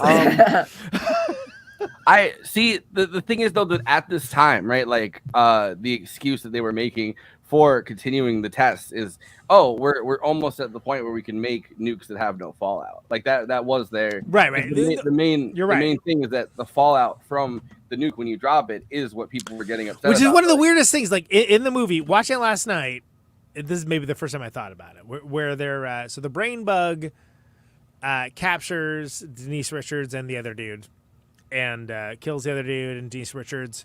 They Chekhov's gun, the knife, early on. She has the knife. She cuts off which by the way, how have we not talked about the fact that apparently, they scoop up the brain matter and they get some inclination of what the brain was up to. Cool. I mean, that's like the same thing that the humans are trying to do, but not, you know. But psychically, it's not with like literally scooping Yeah. up brain matter. And I was thinking about that last night as far as like a body horror. Like, yeah, we like horror movies here. I swear I like horror movies. I really do. But like the idea that I was thinking about politically, like for these brain bugs. They're like, how do the brain bugs politically like feel like they're good to like suck out these brains? Oh, well, we get like 1% of the thoughts involved. Well, 1%'s enough when you're in war. 1% is enough to win a war if it's the right 1%. So I like the idea that like there's this whole sort of efficacy of this in arachnid and insectoid population of like, well, is it moral for you to suck their brains out? Well, yes, because that 1% could help win the war and advance our race, which is like the ultimate like eugenicist thing of all time, right? Yeah. But like it made me think about the fact that, because I've always thought about in terms of like, okay, you know, like what's the Doogie Howser line where he's like, oh, it's scared. He's like, you know, it's like, afraid. It's afraid. Yeah. Of course it is. It's surrounded by its enemy. What do you? Yeah. What did you think was Great going to acting, happen? by the way, Neil Patrick Harris. Right. I like Neil Patrick Harris a lot, actually, but yeah. I think the wooden acting actually works in this because, like, I mean, Casper Van Dien is terrible. Oh in yeah, everything. he looks amazing and is actually like just That like, chin. But That chin. does not understand what acting is. But that works for this. For you Look, know, him yeah. supposed to be Peace and love. I Is Denise like, Richards much better? He's a blank slate. I will say the person who plays Dizzy, and I always forget her name, but she's Fascism is okay when hot people do it. Yeah, exactly. Thank you, Josh. Appreciate it. she's actually pretty good in other things. It's always the hot Dizzy is people. she's the fucking best character in this whole goddamn thing, and she has the worst arc, and she is done dirty by this narrative. It's always but like, it's important like for the narrative. The hot people as like a public face of the fascist movement, and then it's a guy. Dina Meyer. She's in a bunch of those Saw Yeah. movies, which I fucking hate, by the way, but she's great. But it's a guy that looks like Adolf Hitler, and then a guy who looks like Goebbels behind the scenes, and they're both like disgusting fucking goblins that are also not Aryan. You know what I mean? Like, in far and his away case, from right? it. Like, Yeah. Which the fucking the great dictator did such a good job making fun of that, where he's like, oh, we gotta genocide all the fucking brunette people, and he's like think about it, one guy who has brown hair on a pedestal, and he's controlling like a whole army of blondes, and then fucking Hinkle, President Hinkle, it's like I would be looking around like. I would be looking around like, why are we letting some like brunette control our lives? We're blondes. There's more of us than there is of him. Let's take control. Like seriously, like I would be like, guys, do you feel this is kind of weird that a brunette's trying to tell us what to do? And I say that as a brunette. He's like, Right. And a patriot. He's just so good at right. speaking. He's just so good at giving speeches that I imagine him blonde. You know? Probably. Okay. He's also awesome talking about the race of Germany. He's like, oh, Germany's got to be. He's not even from there. He's from a different fucking country. And he goes in and he's like, he's like us Aryans in Germany need to take control of it. It's like, you are neither, sir. You are neither German or Aryan. Like, yeah, he's Hungarian. Casper Van Dien has such a weird ass career too, by the way, because like everyone was like, it was like Tarzan. Yep. There was Tarzan, which everyone was like, it's going to be the biggest movie in the world. Can't wait for Tarzan. Tarzan's going to be amazing. And it wasn't. Spoiler alert. It wasn't. And then he also did not just Starship Troopers, but he did all the... Andy, are they direct-to-video? I feel like the direct-to-video. He only did Sequels? one sequel because part 2 does not have him in it. No, he's in like he's in the third one. Yeah. And maybe some of the animated ones, but I'm not quite sure. Well, one of them has the chick from Star Trek Enterprise, right? Is that one? Jolene Blaylock? So I don't remember. I'm pretty sure the hot Vulcan from Enterprise. So his daughter is Grace, who was known for playing Chrissy Cunningham in Stranger Things. You know, Chrissy, wake up. Ah, okay. Yep. So I guess his daughter is more talented than he is. Well, but Casper Van Dien was hired from many things, but being talented, not necessarily one. I mean, Verhoeven actually Peace and admits love. he cast this movie with people that nobody knew because he it's couldn't afford perfect. anybody else. But also, Casper Van Dien wasn't even the first pick for that role because they originally wanted, I forget who. I know Keanu Reeves really wanted to do it, but he ended up doing Devil's Advocate instead. Which is a great movie. James Marsden lost out to Casper Van Dien. Oh, which would have been good. Like I like James Marsden. Yeah, and I mean, he had a fantastic career aside from not. I mean, Starship Troopers was not a hit. No, at the time. I think he dodged a bullet on that, and it kind of helped his career because it's become like one of those cult classics. That's like people are like, oh yeah, that was a hit. It's like no, I assure you, it fucking wasn't. He's married. Casper's married to Carrie Mitchum. You want to know who she's related to? Mitchum, anyone? Yeah, Robert Mitchum's daughter. Robert Mitchum? Yeah, Robert Mitchum's granddaughter. There you go. Granddaughter. There you go. Man, so much talent surrounding that man. So much talent surrounding that man, and he's just delivers it with a fucking blank. Hey, this is the best performance of his career. He sings it out. He does say Johnny is his most favorite role he's ever done. I'm like, well, obviously, it's like your most famous. No, he tours around and he shows the movie to like audiences. Yeah. And gotta like do what you gotta do. Get it where you can. Yeah. But he I was watching later on in the thing where it is Starship Troopers Marauder, which I only acknowledge because I referenced it. Other than that, it doesn't exist. But I was watching later on in that thing where they're they're talking to him and Verhoeven, and he's like, "Yeah, I go to the gas station all the time," and people are just like, "Rico, you know what to do," and it's like that's the one thing that people know you for. Yeah, Casper Van Dien was married to Carrie Mitchum, daughter of Christopher Mitchum and granddaughter of Robert Mitchum. Crazy. Yeah. Crazy. Yep, and his daughter will always be known as Chrissy from Stranger Things. Apparently. Yeah, and she also streams on Twitch. Originally, Carmen was going to be played by what's her name from not Stranger Things, the other one we're talking about, where the person who did play Carmen makes out with her. Was it Wild Things? Wild Things. Nev Campbell? Nev Campbell. Yeah, Nev Campbell was up for that role, and she, I don't know why she didn't get it, but it ended up, So Nev Campbell was going to be. Pretty much everybody in this movie comes out of either daytime TV or soap operas. I mean, on purpose. You're swapping out one insanely hot 90s chick for another one. So. But they did that on purpose so they could afford the special effects. Is really what the choice was. Well, thank God. They also did it on purpose. I mean, maybe this is a retroactive justification for it, but like they also did it on purpose because like our version of like constant fascist programming is like soap opera type things, right? Like that's our.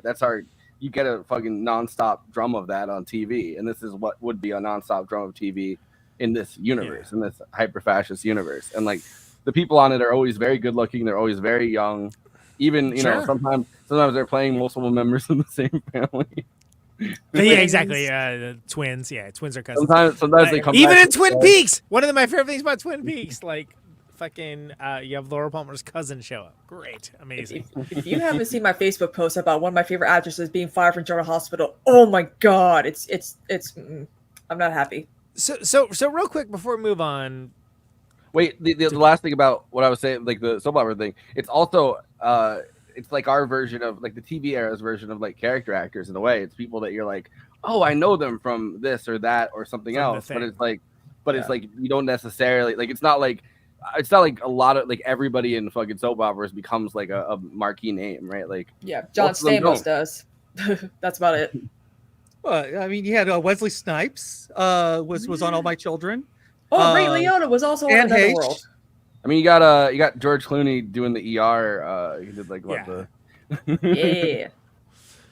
Well, I want to give a shout out to Dien Neumeier because I think this is like one of the arguably one of the characters that makes this movie like elevated, like makes it kind of like what it is, and which is her arc for it. And I think she's like the most tragic character done dirty on this. That also like she gets what she wants, right? But like also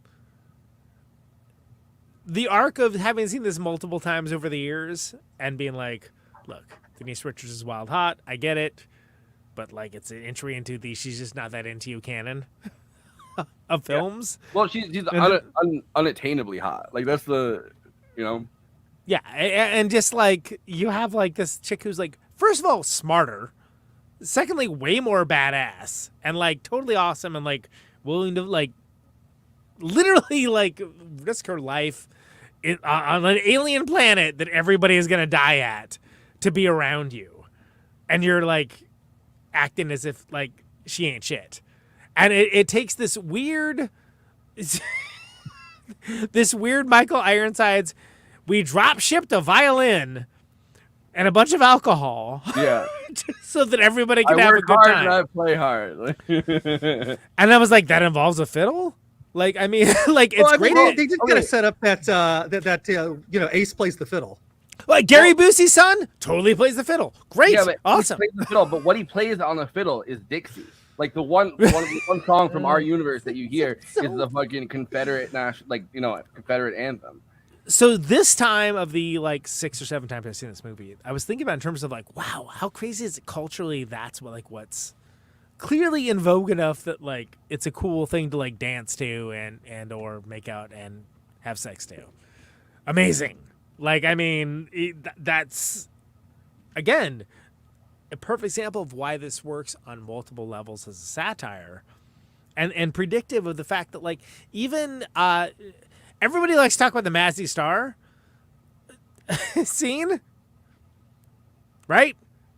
The cafeteria, the brawl set to Mazzy Star, Fade Into You. Yeah. The 90s hit set to a Mazzy Star song. Great. Amazing. I have no notes on that. But also there's the like future, like they're at the dance and there's like just like it's They're future still music. rocking David Bowie at the It's a future Chanteuse doing some fucking future Bowie style hits. Yeah. Yeah. No, it's great. It's Bowie lyrics. I mean, not since the Fire Gang has there been a Bowie song used in a movie. That honestly, Dance Magic Dance. That's like listed as one of the greatest like movie villain songs of all time. We watched it the other night. It was like in like the top 5, and I was like, yes. That's what's it's hard to think of him as like the villain of that movie though. Yeah, because everyone's like, oh my god, he's so hot. May I say something? And I may. That there should be a Wicked style reimagining of Labyrinth from the perspective of the Goblin King. Well, it's the first broad he's seen in a while, and he's like, I gotta make sure. Who's ready? I'm ready. I'll write it. Yeah, 16. Let's go. I'm ready. I'll score it. I'll write it. Like, look. I'll design the costume. No Chalamet. Yeah. Yeah, but dance, magic dance. He's gonna hold on to that Bob Dylan. Yeah. Affectation. Funny as hell, man.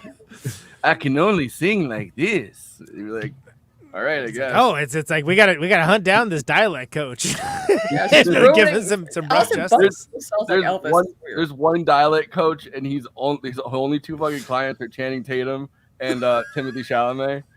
Oh, but only for the I'm Bob gonna make a name for myself here. But look, I want to give a shout out. I'm gonna make a name for myself here. Bob Dylan, Timothée notwithstanding, I think Dien Neumeier is the hidden heart of this movie. And like it sucks. I hate those Saw movies. I wish they didn't exist. Sorry, peace and love, peace and love. Like I feel like she deserved a better career than what she's been given. Yeah, and I think she's fantastic. I mean, she's still working. Like no, good for her. It's awesome. Which is great. But she's doing like TV, which is fine. It's work. I hope that like one would hope first of all that some people that are into movies would watch this show or listen to this show, and she deserves better than like what CSI and NCIS and like that kind of like she deserves. Yeah, bring her back on Star Trek. She's really good. She was great as the Romulan in Insurrection. Terrible movie, but she was great. Was it Nemesis? Yeah, Well, I yeah, know Nemesis. she was. I think Yeah. she was on The Bold and The not good. Beautiful at one point. She was also on like the reality show, like Housewives or whatever. Whatever. Wait, Like, she's really good. She's Yeah. so first of all, that character does not exist in the book. Like it's created for the movie. well, But, no, Dizzy does exist, but not with a not male. in not in the way that she is in the like. She's really good. Like arguably, I would say this movie doesn't work without her. Correct. 100%. I mean, like I think it's gonna be something worthwhile, but it's gonna be something far less than what it is. And that's one of the reasons why does RoboCop work? Because like there's that heart of when he goes to his former house and you see like the flashbacks of everything and you see like the humanity of Peter Wells' character, that like it's the reason why it connects you to like the person that has become RoboCop in that same way.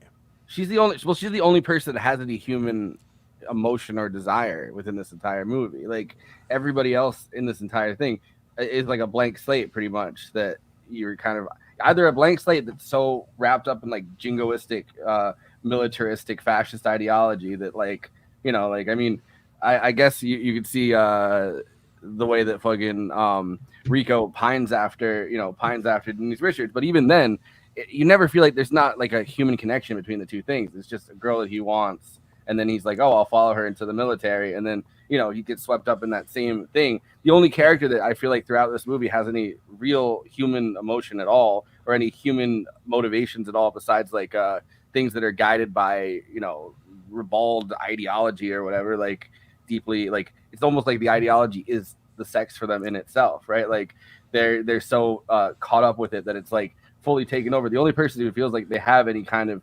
human anything, like human emotion in this entire thing is her Dizzy.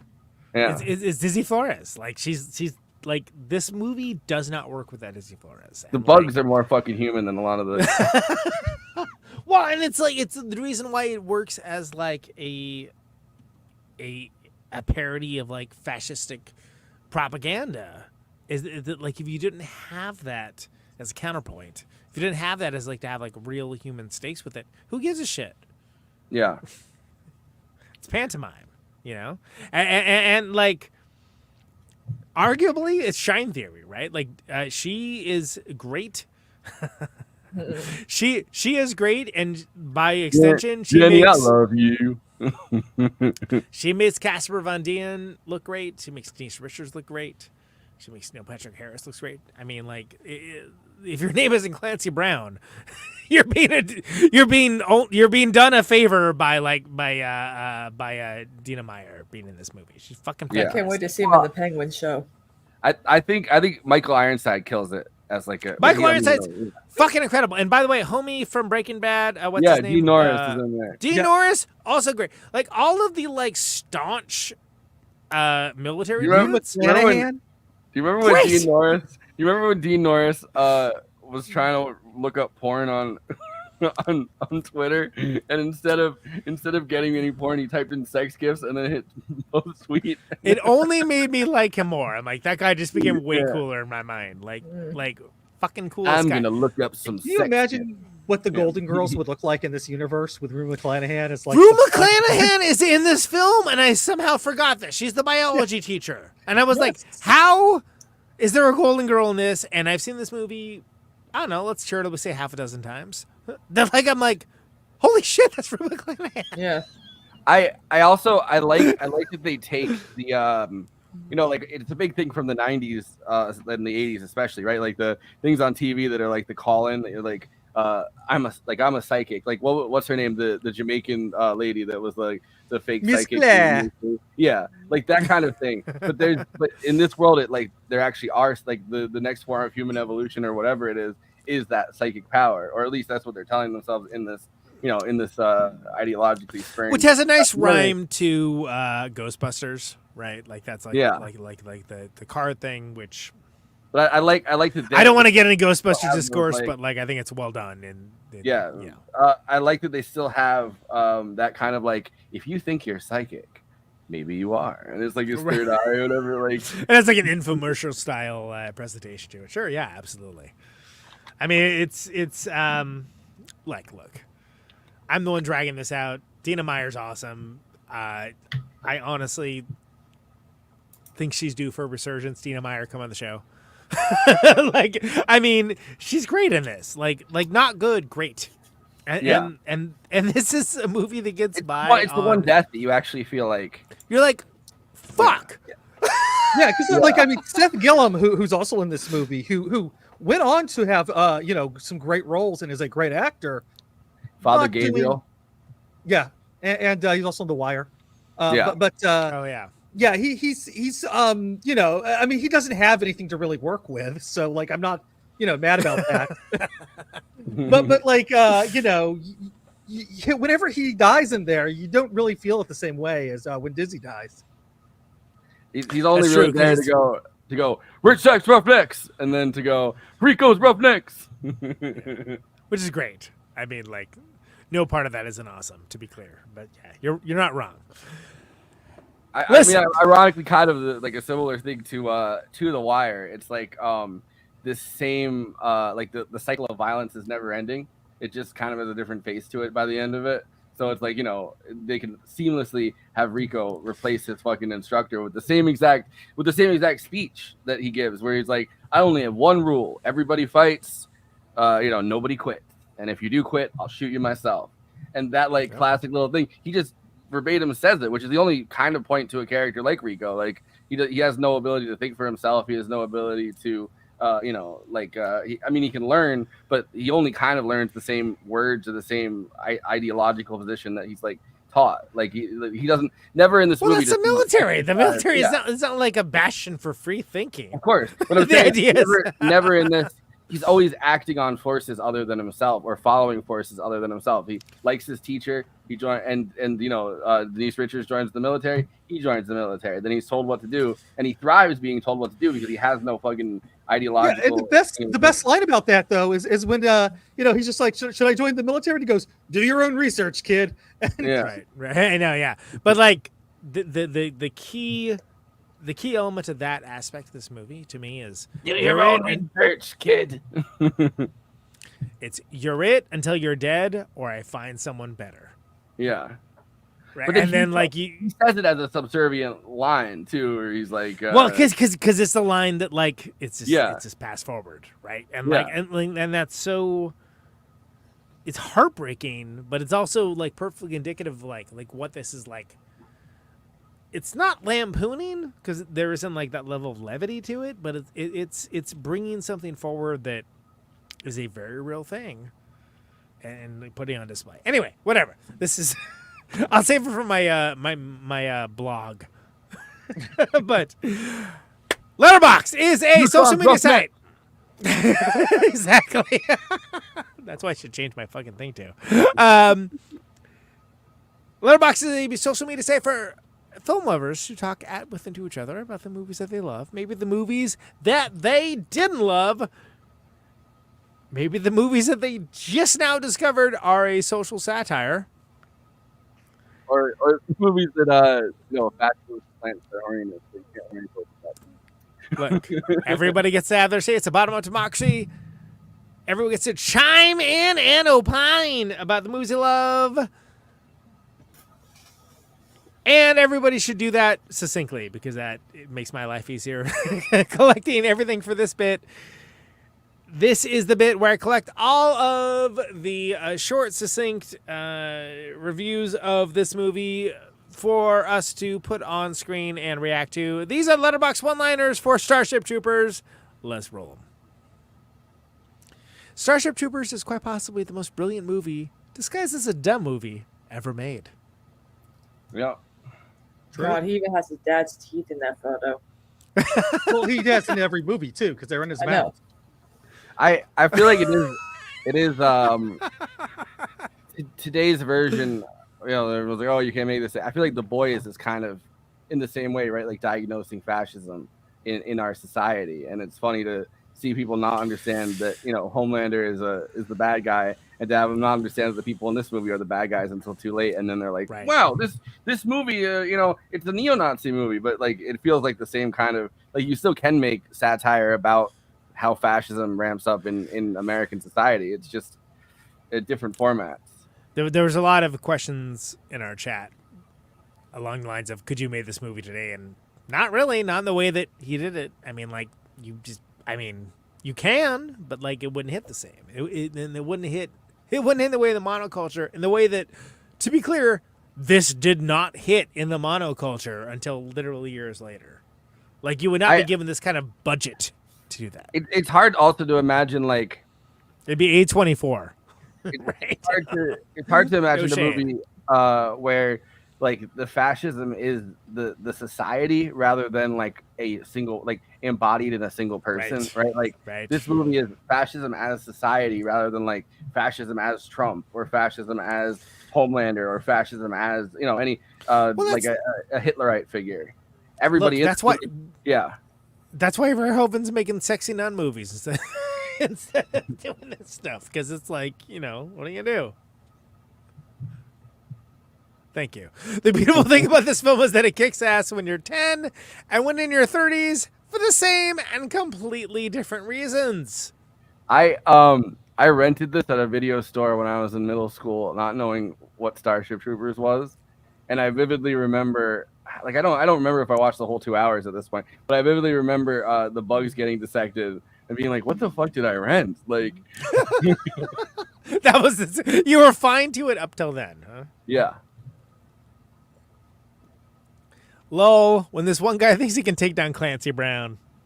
That scene, by the way, it needs I think I took this out of the intro and I had it originally, but it's such a perfect like Full Metal Jacket, like, you know, in somebody that understands satire and understands the assignment, I guess, of a anti-war movie, right? Like the references to Full Metal Jacket are pretty perfect within that scene. Can I say that one of my favorite meme formats, if you will, is that the enemy cannot play Wonderwall if you disable his hand. And it makes me laugh literally every time I see it. And it's just now there's, I mean, I don't know. Now we can. Now there's the two of them are back together. You disable one brother's hand and the other one just takes over. You're like, ah, fuck. We're gonna need more knives. So it makes me so happy because I saw this shit. I did not see it like Andy in the theater, but I saw it on home video, and I was like, "Oh shit!" like when that happened, I was like, "God damn, that's some fucking arm response shit. That's crazy." And then like to have it applied to something like that is great memes worth. I feel like either of the fucking Gallagher brothers would be your drill sergeant in like a future society. They'd be like, "Oh, a literal nightmare." We're gonna fucking kill the bugs. All you need is cash. Denise Richards is a fascist weapon. Yeah. I mean, touche.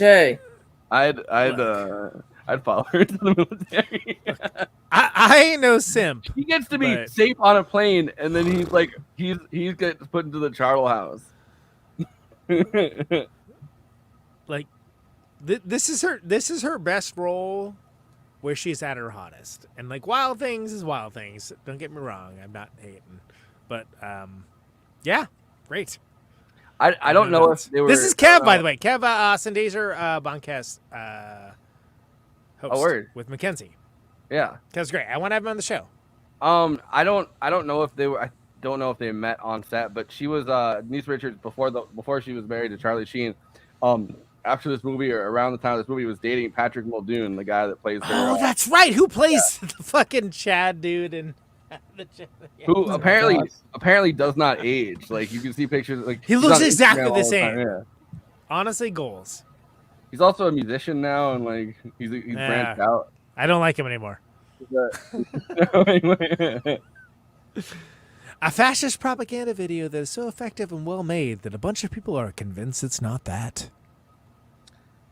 Yeah, you can go on YouTube and watch horrific videos where people are defending this movie. You missed the point. Mm-hmm. Well, there's also people that like get real angry about the idea that fucking Heinlein could have had some fascist ideas. They're real mad about people saying that too. If I had a nickel for every time people misunderstood the film, I'd be rich. Godzilla. Is this the best Jake Busey movie? Probably. This right? Frighteners would be what it's down to, right? Frighteners is pretty fucking good, though. Yeah. I don't know. We'll get back to you on that. Wait, We'll get our top researchers. Wait a on minute. that. He was also in Stranger Things. Was he? Yes, he was. I would follow Godzilla into the fascist military. Oh my god, he was in From Dusk Till Dawn, the series, and the Predator franchise. Oh, I forgot. Oh my god, I forgot that existed. The Dust Till Dawn series. Anyway, move on. Next. Mazzy Stars Fade Into You, playing during the brawl scene, is one of the biggest cinematic achievements of all time. True. Hard agree. Yeah, It's an interesting fight scene too, because like I love movies where the people are fighting are somehow like way better at fucking hand-to-hand combat than they have any reason to be. So like he hits Patrick Muldoon and he goes down, and then he's put on the fucking table or whatever because he's slammed over his head, and then he uses his feet to like choke out Patrick Muldoon. Can I say, as someone that is a purveyor of heavy music, sure, whatever, like the dichotomy of having not only a song like that, but that song, which had such cachet within the 90s for a specific kind of thing, fantastic. No notes. Like just excellent stuff. Like really good. That's what they really used the budget on. Was he song rights? It's so good. All is fair in Bug and War. The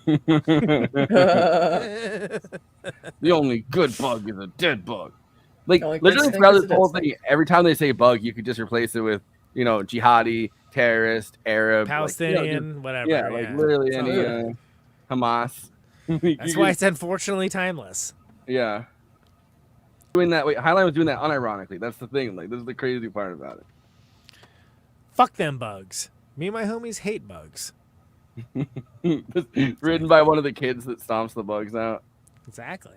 See, the other thing that I was watching Verhoeven talk about that like always stuck out to me, but like that apparently people still didn't get right. Like when the kids are fucking stomping on the bugs, like the mom is like literally hysterical, like literally clapping her hands together and laughing like a fucking psychotic person.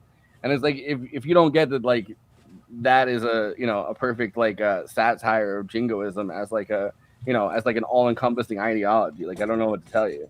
But people didn't. I know. Which is crazy, but like people like literally didn't. It's just I don't know, but that's one of those moments because like the moment that really you're like, oh my god, how could they not is fucking How could you not Neil know? Patrick Harris walking out in the full Nazi uniform. Full on Goebbels uniform. Yeah, but like let's say that wasn't even in it. Like another like a smaller telltale sign is the woman going ha ha ha ha, ha clapping her hand as her kids stomp out the bugs. It's like okay. Look, But I mean, man, it was different times. That's why people were so susceptible to just literally doing that 5 years later when it came to like like the Quran or whatever. Like So proudly stand up next to you. Oh God. The one person willing to perform at the RNC besides Kid Rock. This feels like Star Wars from the perspective of the most patriotic stormtrooper, and it's kind of the funniest thing ever. Yeah. It really is. Like, think about it. Really Clone Rico, you know what to do. Exactly. Neutron Roughnecks. Hollywood won't let directors make $100 million satires about the indoctrination of youth into fascism anymore because of woke. True. You know what? Another part of the crazy thing that we didn't mention about that the reason that it was allowed to even exist is it was during a time where Sony, who obviously owns like the company that TriStar I think made this. So Sony owned TriStar at the time, and they were going through these massive because everybody wants to make like the extra 0.25% profit or whatever. So they kept firing their executives and vice presidents because they weren't making money back at the time. So there was like 3 or 4 different shuffles where the person that would have been in charge of like checking on them to see like how is this film going? Are you keeping up to budget? Just wasn't there. So they were able to just keep going with it. Fantastic. I have no notes. Keep it going. Let's do it again. Those are the letterbox one-liners for Starship Troopers. Please, please, please follow the show account at Movie Night Extra. Letterboxd HQ account where we follow the all the many movies that we cover on here. The stories that are arranged and applied within those same episodes. And you can read all about it and so much more at Movie Night Extra. Service guarantee citizenship. That's your host, Forrest. At Always Flacco. He's logging all the stuff. I'm gonna start. This movie indoctrinated me, so I'm about to start watching. I'm gonna watch Bug's Life, rate it no stars, and no stars. No. Any movie involving where the bugs are the heroes. James and the Giant Peach, no stars. The only good bug is the dead bug. Yeah. Ants copied a Bug's Life, which is hilarious. I saw Ants in the theater. Not great. They were by both the way. like making the movie at the same time too. Love they Bug's treat it Life like, though. They treat it like the fucking the secrets that fucking like the Alamo Project or whatever. They treat it like the secrets of the nukes. Like they're like, oh, Pixar's making a movie about bugs. Okay, we got to do it too. And it's like they're stealing the fucking state secrets from Pixar at Universal. Like You're not wrong. I am at Conan Neutron. I am doing the highbrow, the midbrow, the Populous Fair. Follow me for the Criterion Challenge, the Film School Dropouts Challenge, all that stuff. I'm hanging on for dear life. Insane. Couldn't make it today because of woke. You really couldn't. Michael's Ironside. Andrew rolled over there. Right about now, too. Follow him to cover all the craziest, weirdest, most wild stuff in the universe. He's watching all of it to give you a window into it so you can follow along if you feel so inclined. And whether you're doing that or not, he's doing it anyway. So it's going to be your guide, like it or not. There's a sense of Stargate. Was it Stargate Universe? What were you watching? No, I found something that I had seen before and I just marked it was watched, but like I didn't realize it was on there. It was it was like some terrible. They tried to do Stargate Origins, where remember the old lady at the the young girl at the beginning of the movie that then becomes the old lady that got them to know their whole mission. They decided to tell a story of her as a teenager, and it's not good. She goes through the Stargate, has an adventure, and then at the end she gets amnesia and forgets. What a pitch! It's terrible. Fantastic. So if you want to know more about that, for some reason, at right about now too, Andy's watching, so you don't have to, or you definitely don't have to with that one. maybe see you can. Super Trooper, my good buddy, my friend, Kristina over there. Yep. How are you, Kristina? You okay? Yeah, I'm hanging in there. Yeah. Yeah. I logged 2 movies just now. I know it's like a marathon for you. Yeah, I'm doing like nun core, Catholic core type of films for some odd reason. Yeah. Is it I did the first Omen and Immaculate. Yeah. No, first Omen's fun. I love my community was like, yeah, this movie fucks. It's I mean like if you've seen the original Omen, it's just like okay, the third act is just a retread, but like the rest of the movie is really good up to that. Yeah, I'm kind of glad that they literally paid homage to Possession when she's finally like getting pregnant, like right before she has to give birth. She's like, and she's like grunting, and I was like, yes, let's go. Was Immaculate good? Huh? Was Immaculate good? Oh yeah, it was really good too. It's just the endings are different. Like they have a similar premise of like trying to birth the Antichrist, but like the way they go about it is different. They go cesarean this time. Exactly, it's different. No. Yeah, not a natural birth. No. Come on. Don't you guys know the way to birth the Antichrist is you bring 4 red cows to Israel, and then you put them on the mountain, and then you knock down the mosque, and then the mosque turns into the third temple, and then the Antichrist comes, and then a year later Jesus comes, and there's a ethnic war. Another one. All right, so I'm Kristina. Letterboxd if you want to watch these nun movies with her. I don't know. Also, I don't know. I'm seeing Beetlejuice next Thursday at 3 p.m. The very first showing. I'm gonna log that as soon as I'm ready. Look, kid, I'm doing the same thing. So let's compare notes. All right. I really hope it ends up being good. I want it to be good. Tim Burton's gonna be back, baby. So bad. Not the least of which is Steve Bartek is like a fucking actual bro now, and I'm like, he works on the soundtrack with Elfman, like he has for like almost all the Elfman things. I'm like, fuck, I hope it's good. Michael Keaton was talking about like there's emotional depth here that wasn't there in the first one, and I'm like that could go either way because I feel like adding Jenna Ortega is the emotional depth that was missing from the first movie. Yo, I saw her sitting on the lap of the guy with the shrunken head. I've never been jealous for a guy with a shrunken head before, ever. But you're like, I wish I had a shrunken head right now. All right, hit with the plugs. Let's go. They did practical effects for a lot of it. We'll talk about this. Oh yeah. If you're watching us on YouTube, please like and subscribe, and then hit the bell to get notified whenever we're streaming. And we'd humbly request that you watch the video to the end because it helps us with the algorithm and helps more film fans to discover the show.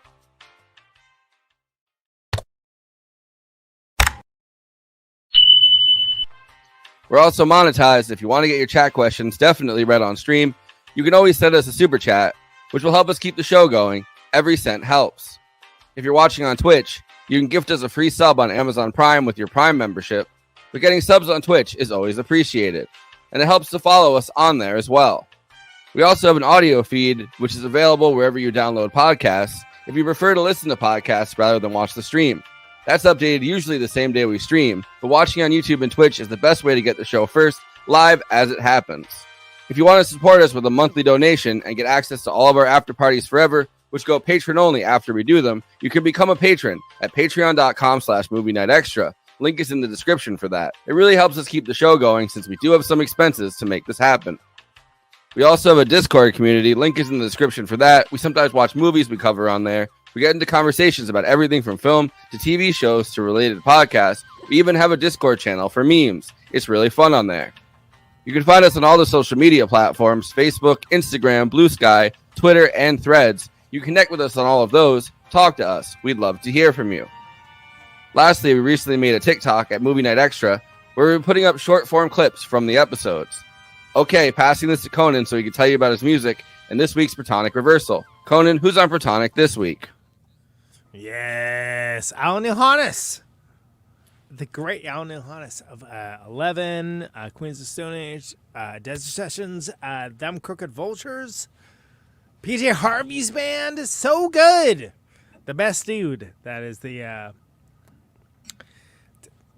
the episode this week. I am doing a new episode on tomorrow. Dwayne Dennison of the Jesus Lizard, which is great. It's his third time in. He's broken news the first two times. I think the news this time is that they have a new record. They already have it. If you're into the kind of shit I'm into, it's a fucking big deal.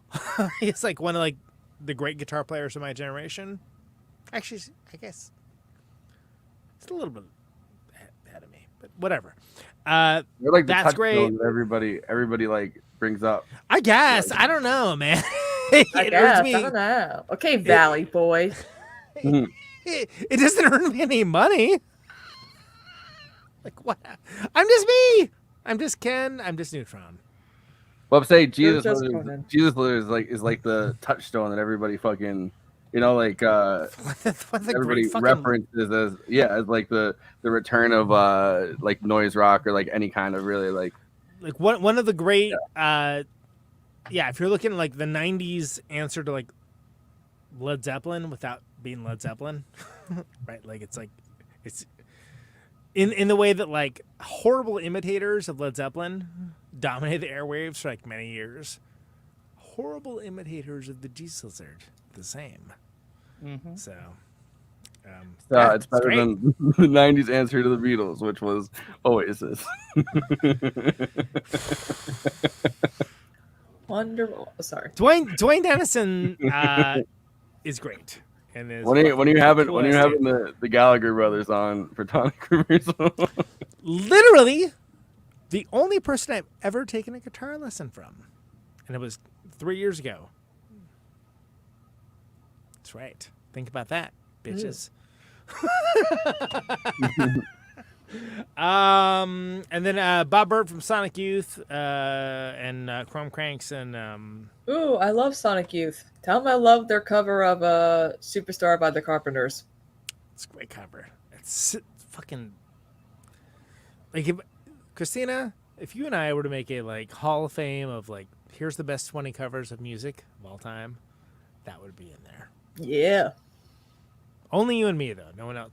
These guys aren't allowed. Yeah, we're too musically inclined. Yeah, he wrote a great book called "I'm Just the Drummer."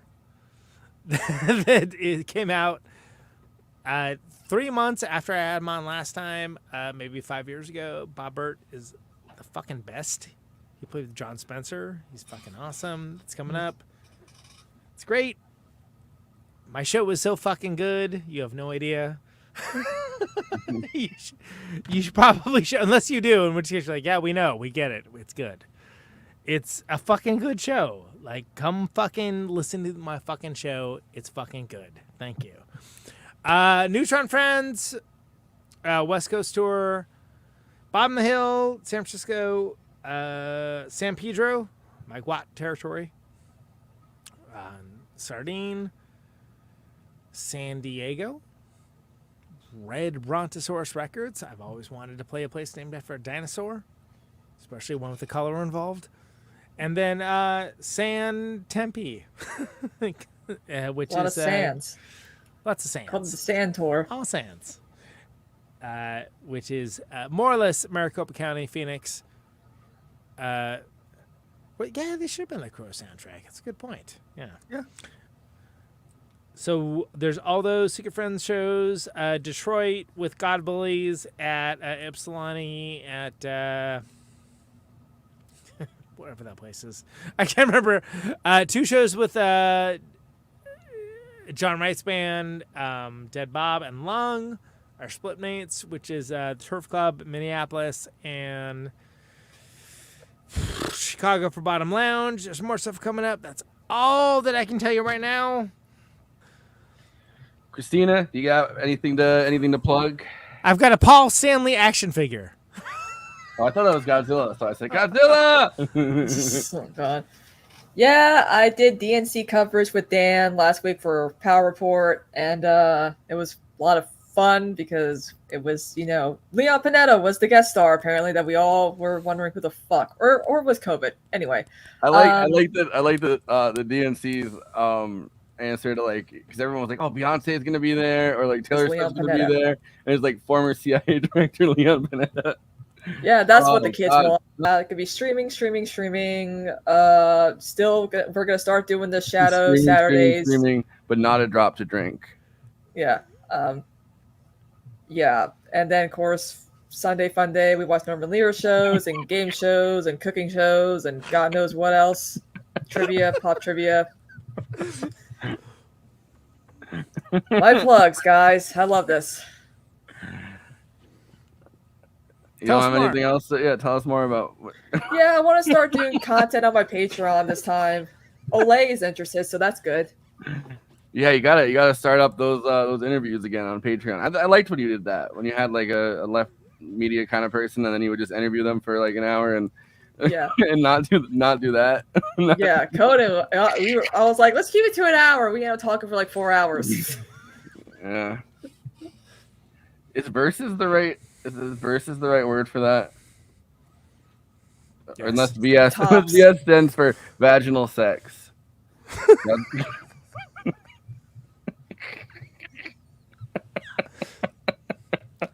Kristina, You're the only Twitch person I watch with any regularity, which is no regularity at all. But like, yeah, we've been having a lot of majority report folks stick around, which is great because again, if I reach partner, it'll be because of Matt Leck. Yeah, we getting those raids. I see that. I see the raids. I know they're there. Yeah, love it. Andy, anything to plug? Anything going on? Yeah, you can catch my latest book cover. The book launch party is going to be in LA next month, and sorry, I shouldn't do that when you're speaking, but I'm sorry. True, yeah. And sorry, one more.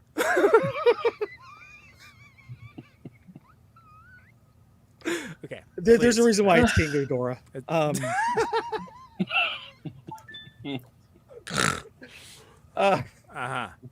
Yeah.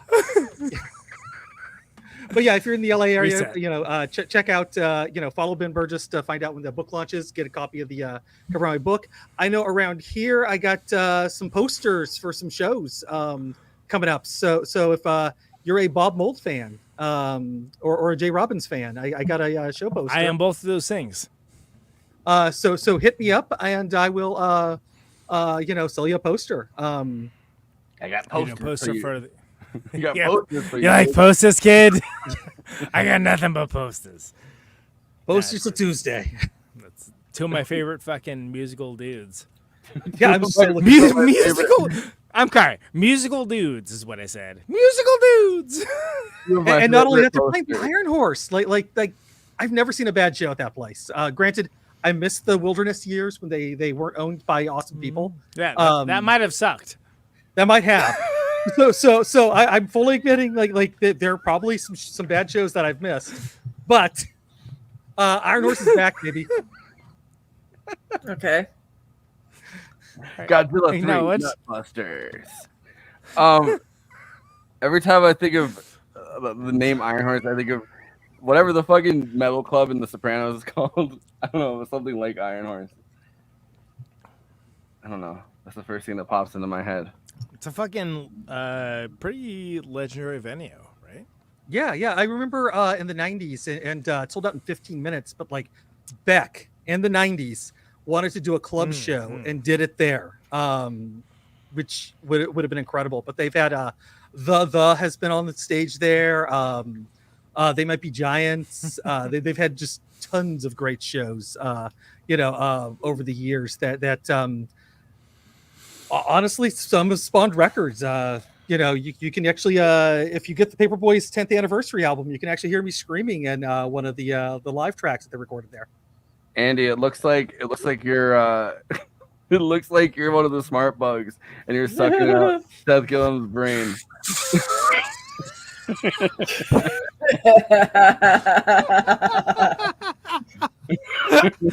We're gonna learn everything about this humanity bullshit has to offer.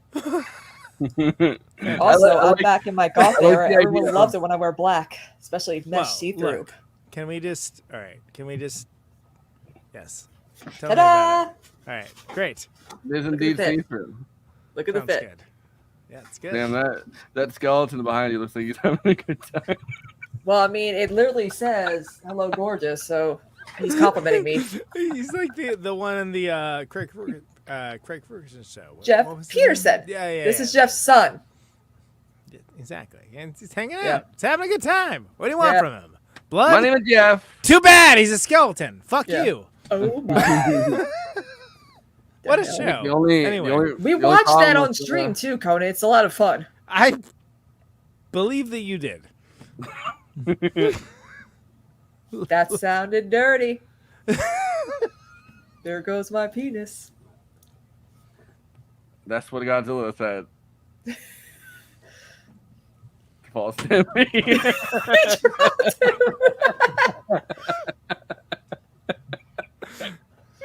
Every time Godzilla gets head, he goes, "There goes my penis."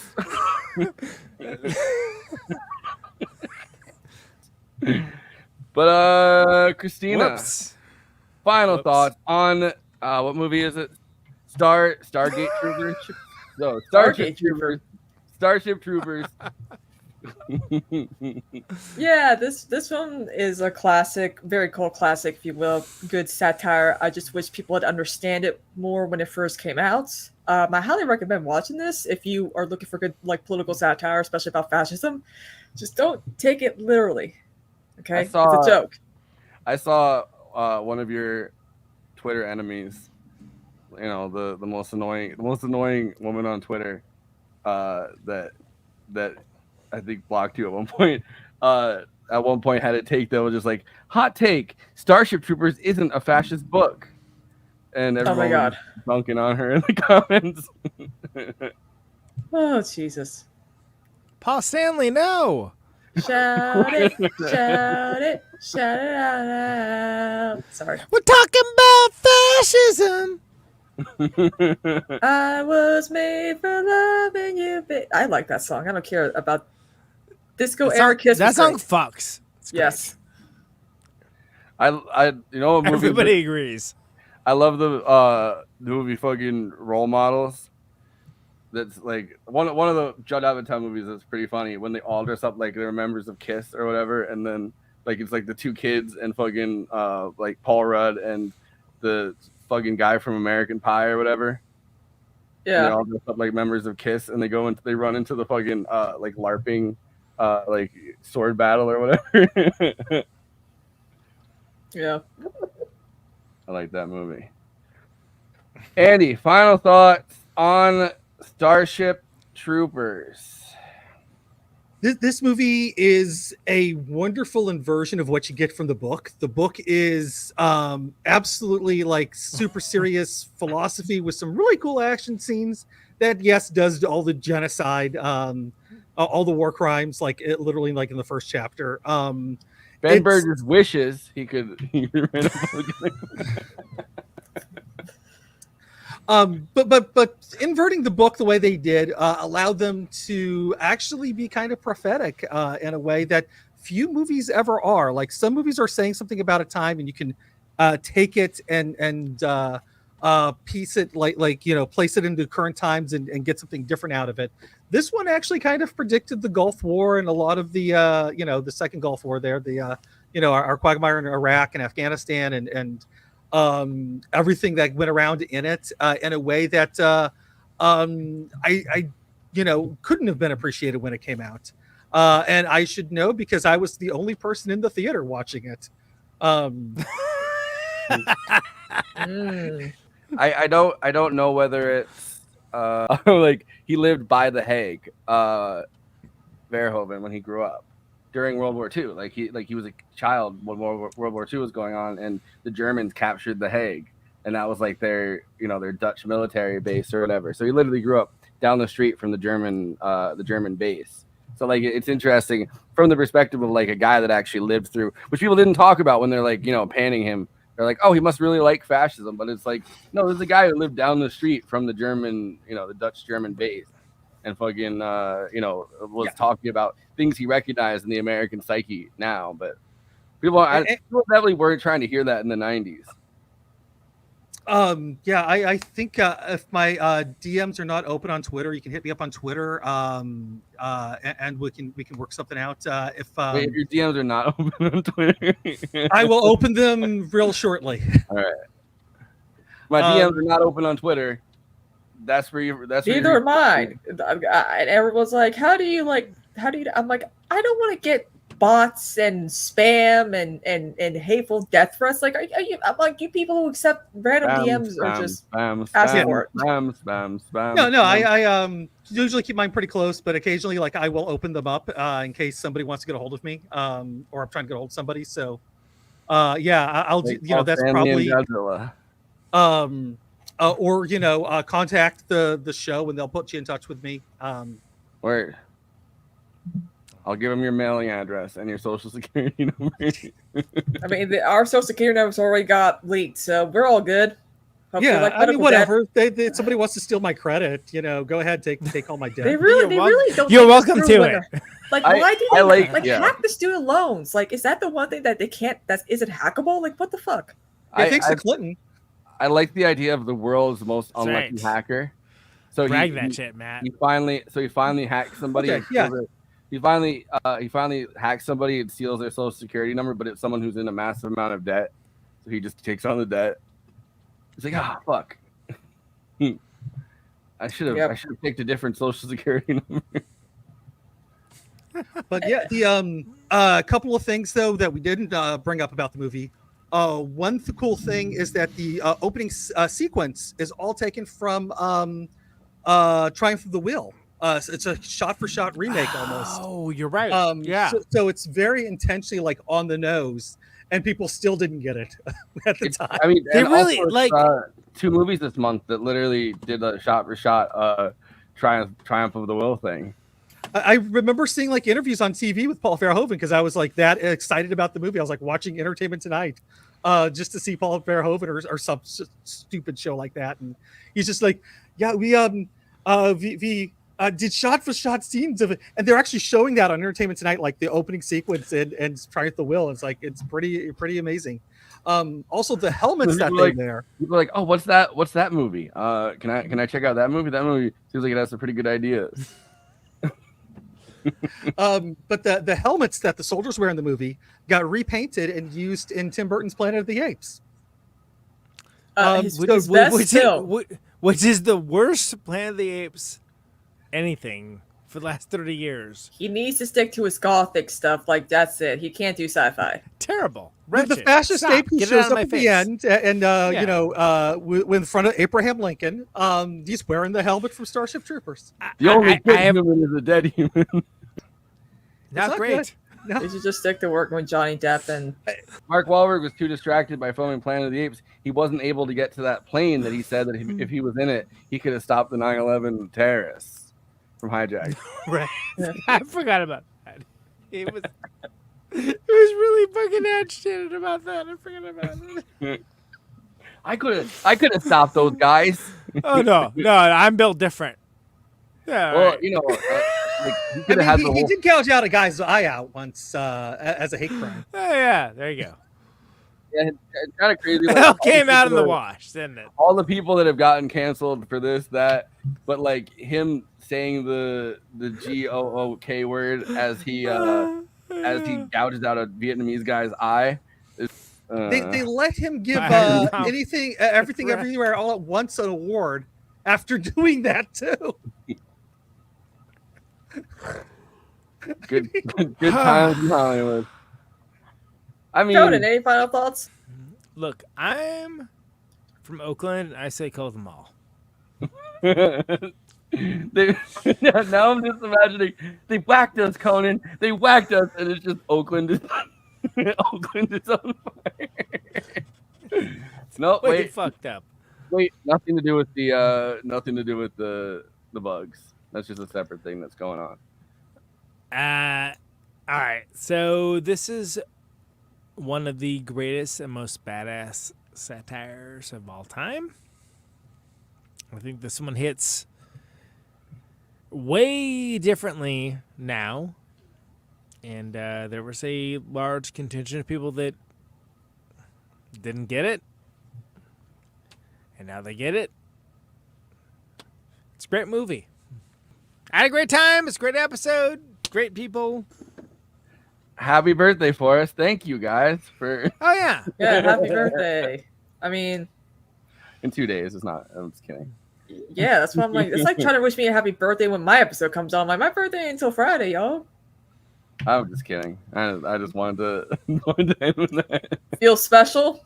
Yeah. Feel included? It's nice, isn't it? Yep. I love feeling special and included. Thank you, Josh. Thank you. See? This movie fucks. It does. Not necessarily the people in it, but it's really good. It's it's legitimately one of my favorite movies. I think the only satire I like better than this movie is Dr. Strangelove. Like that's the only one that I can put on a slightly higher, pedestal. But I mean, not by much. Verhoeven is like rare echelon. He was on a tear during this time period too. He's like, more blood, more blood. It's also funny though, like thinking about like Showgirls and this back to back, like within the same like 2-year period or whatever. And Yeah. it's like I think if like imagine if the internet was around. Well, I mean the internet was technically, but so like imagine like the discourse machine was open at the time that he dropped those movies back to back. Dude, the fucking whole entire internet would have burned down. You couldn't do it today because of woke.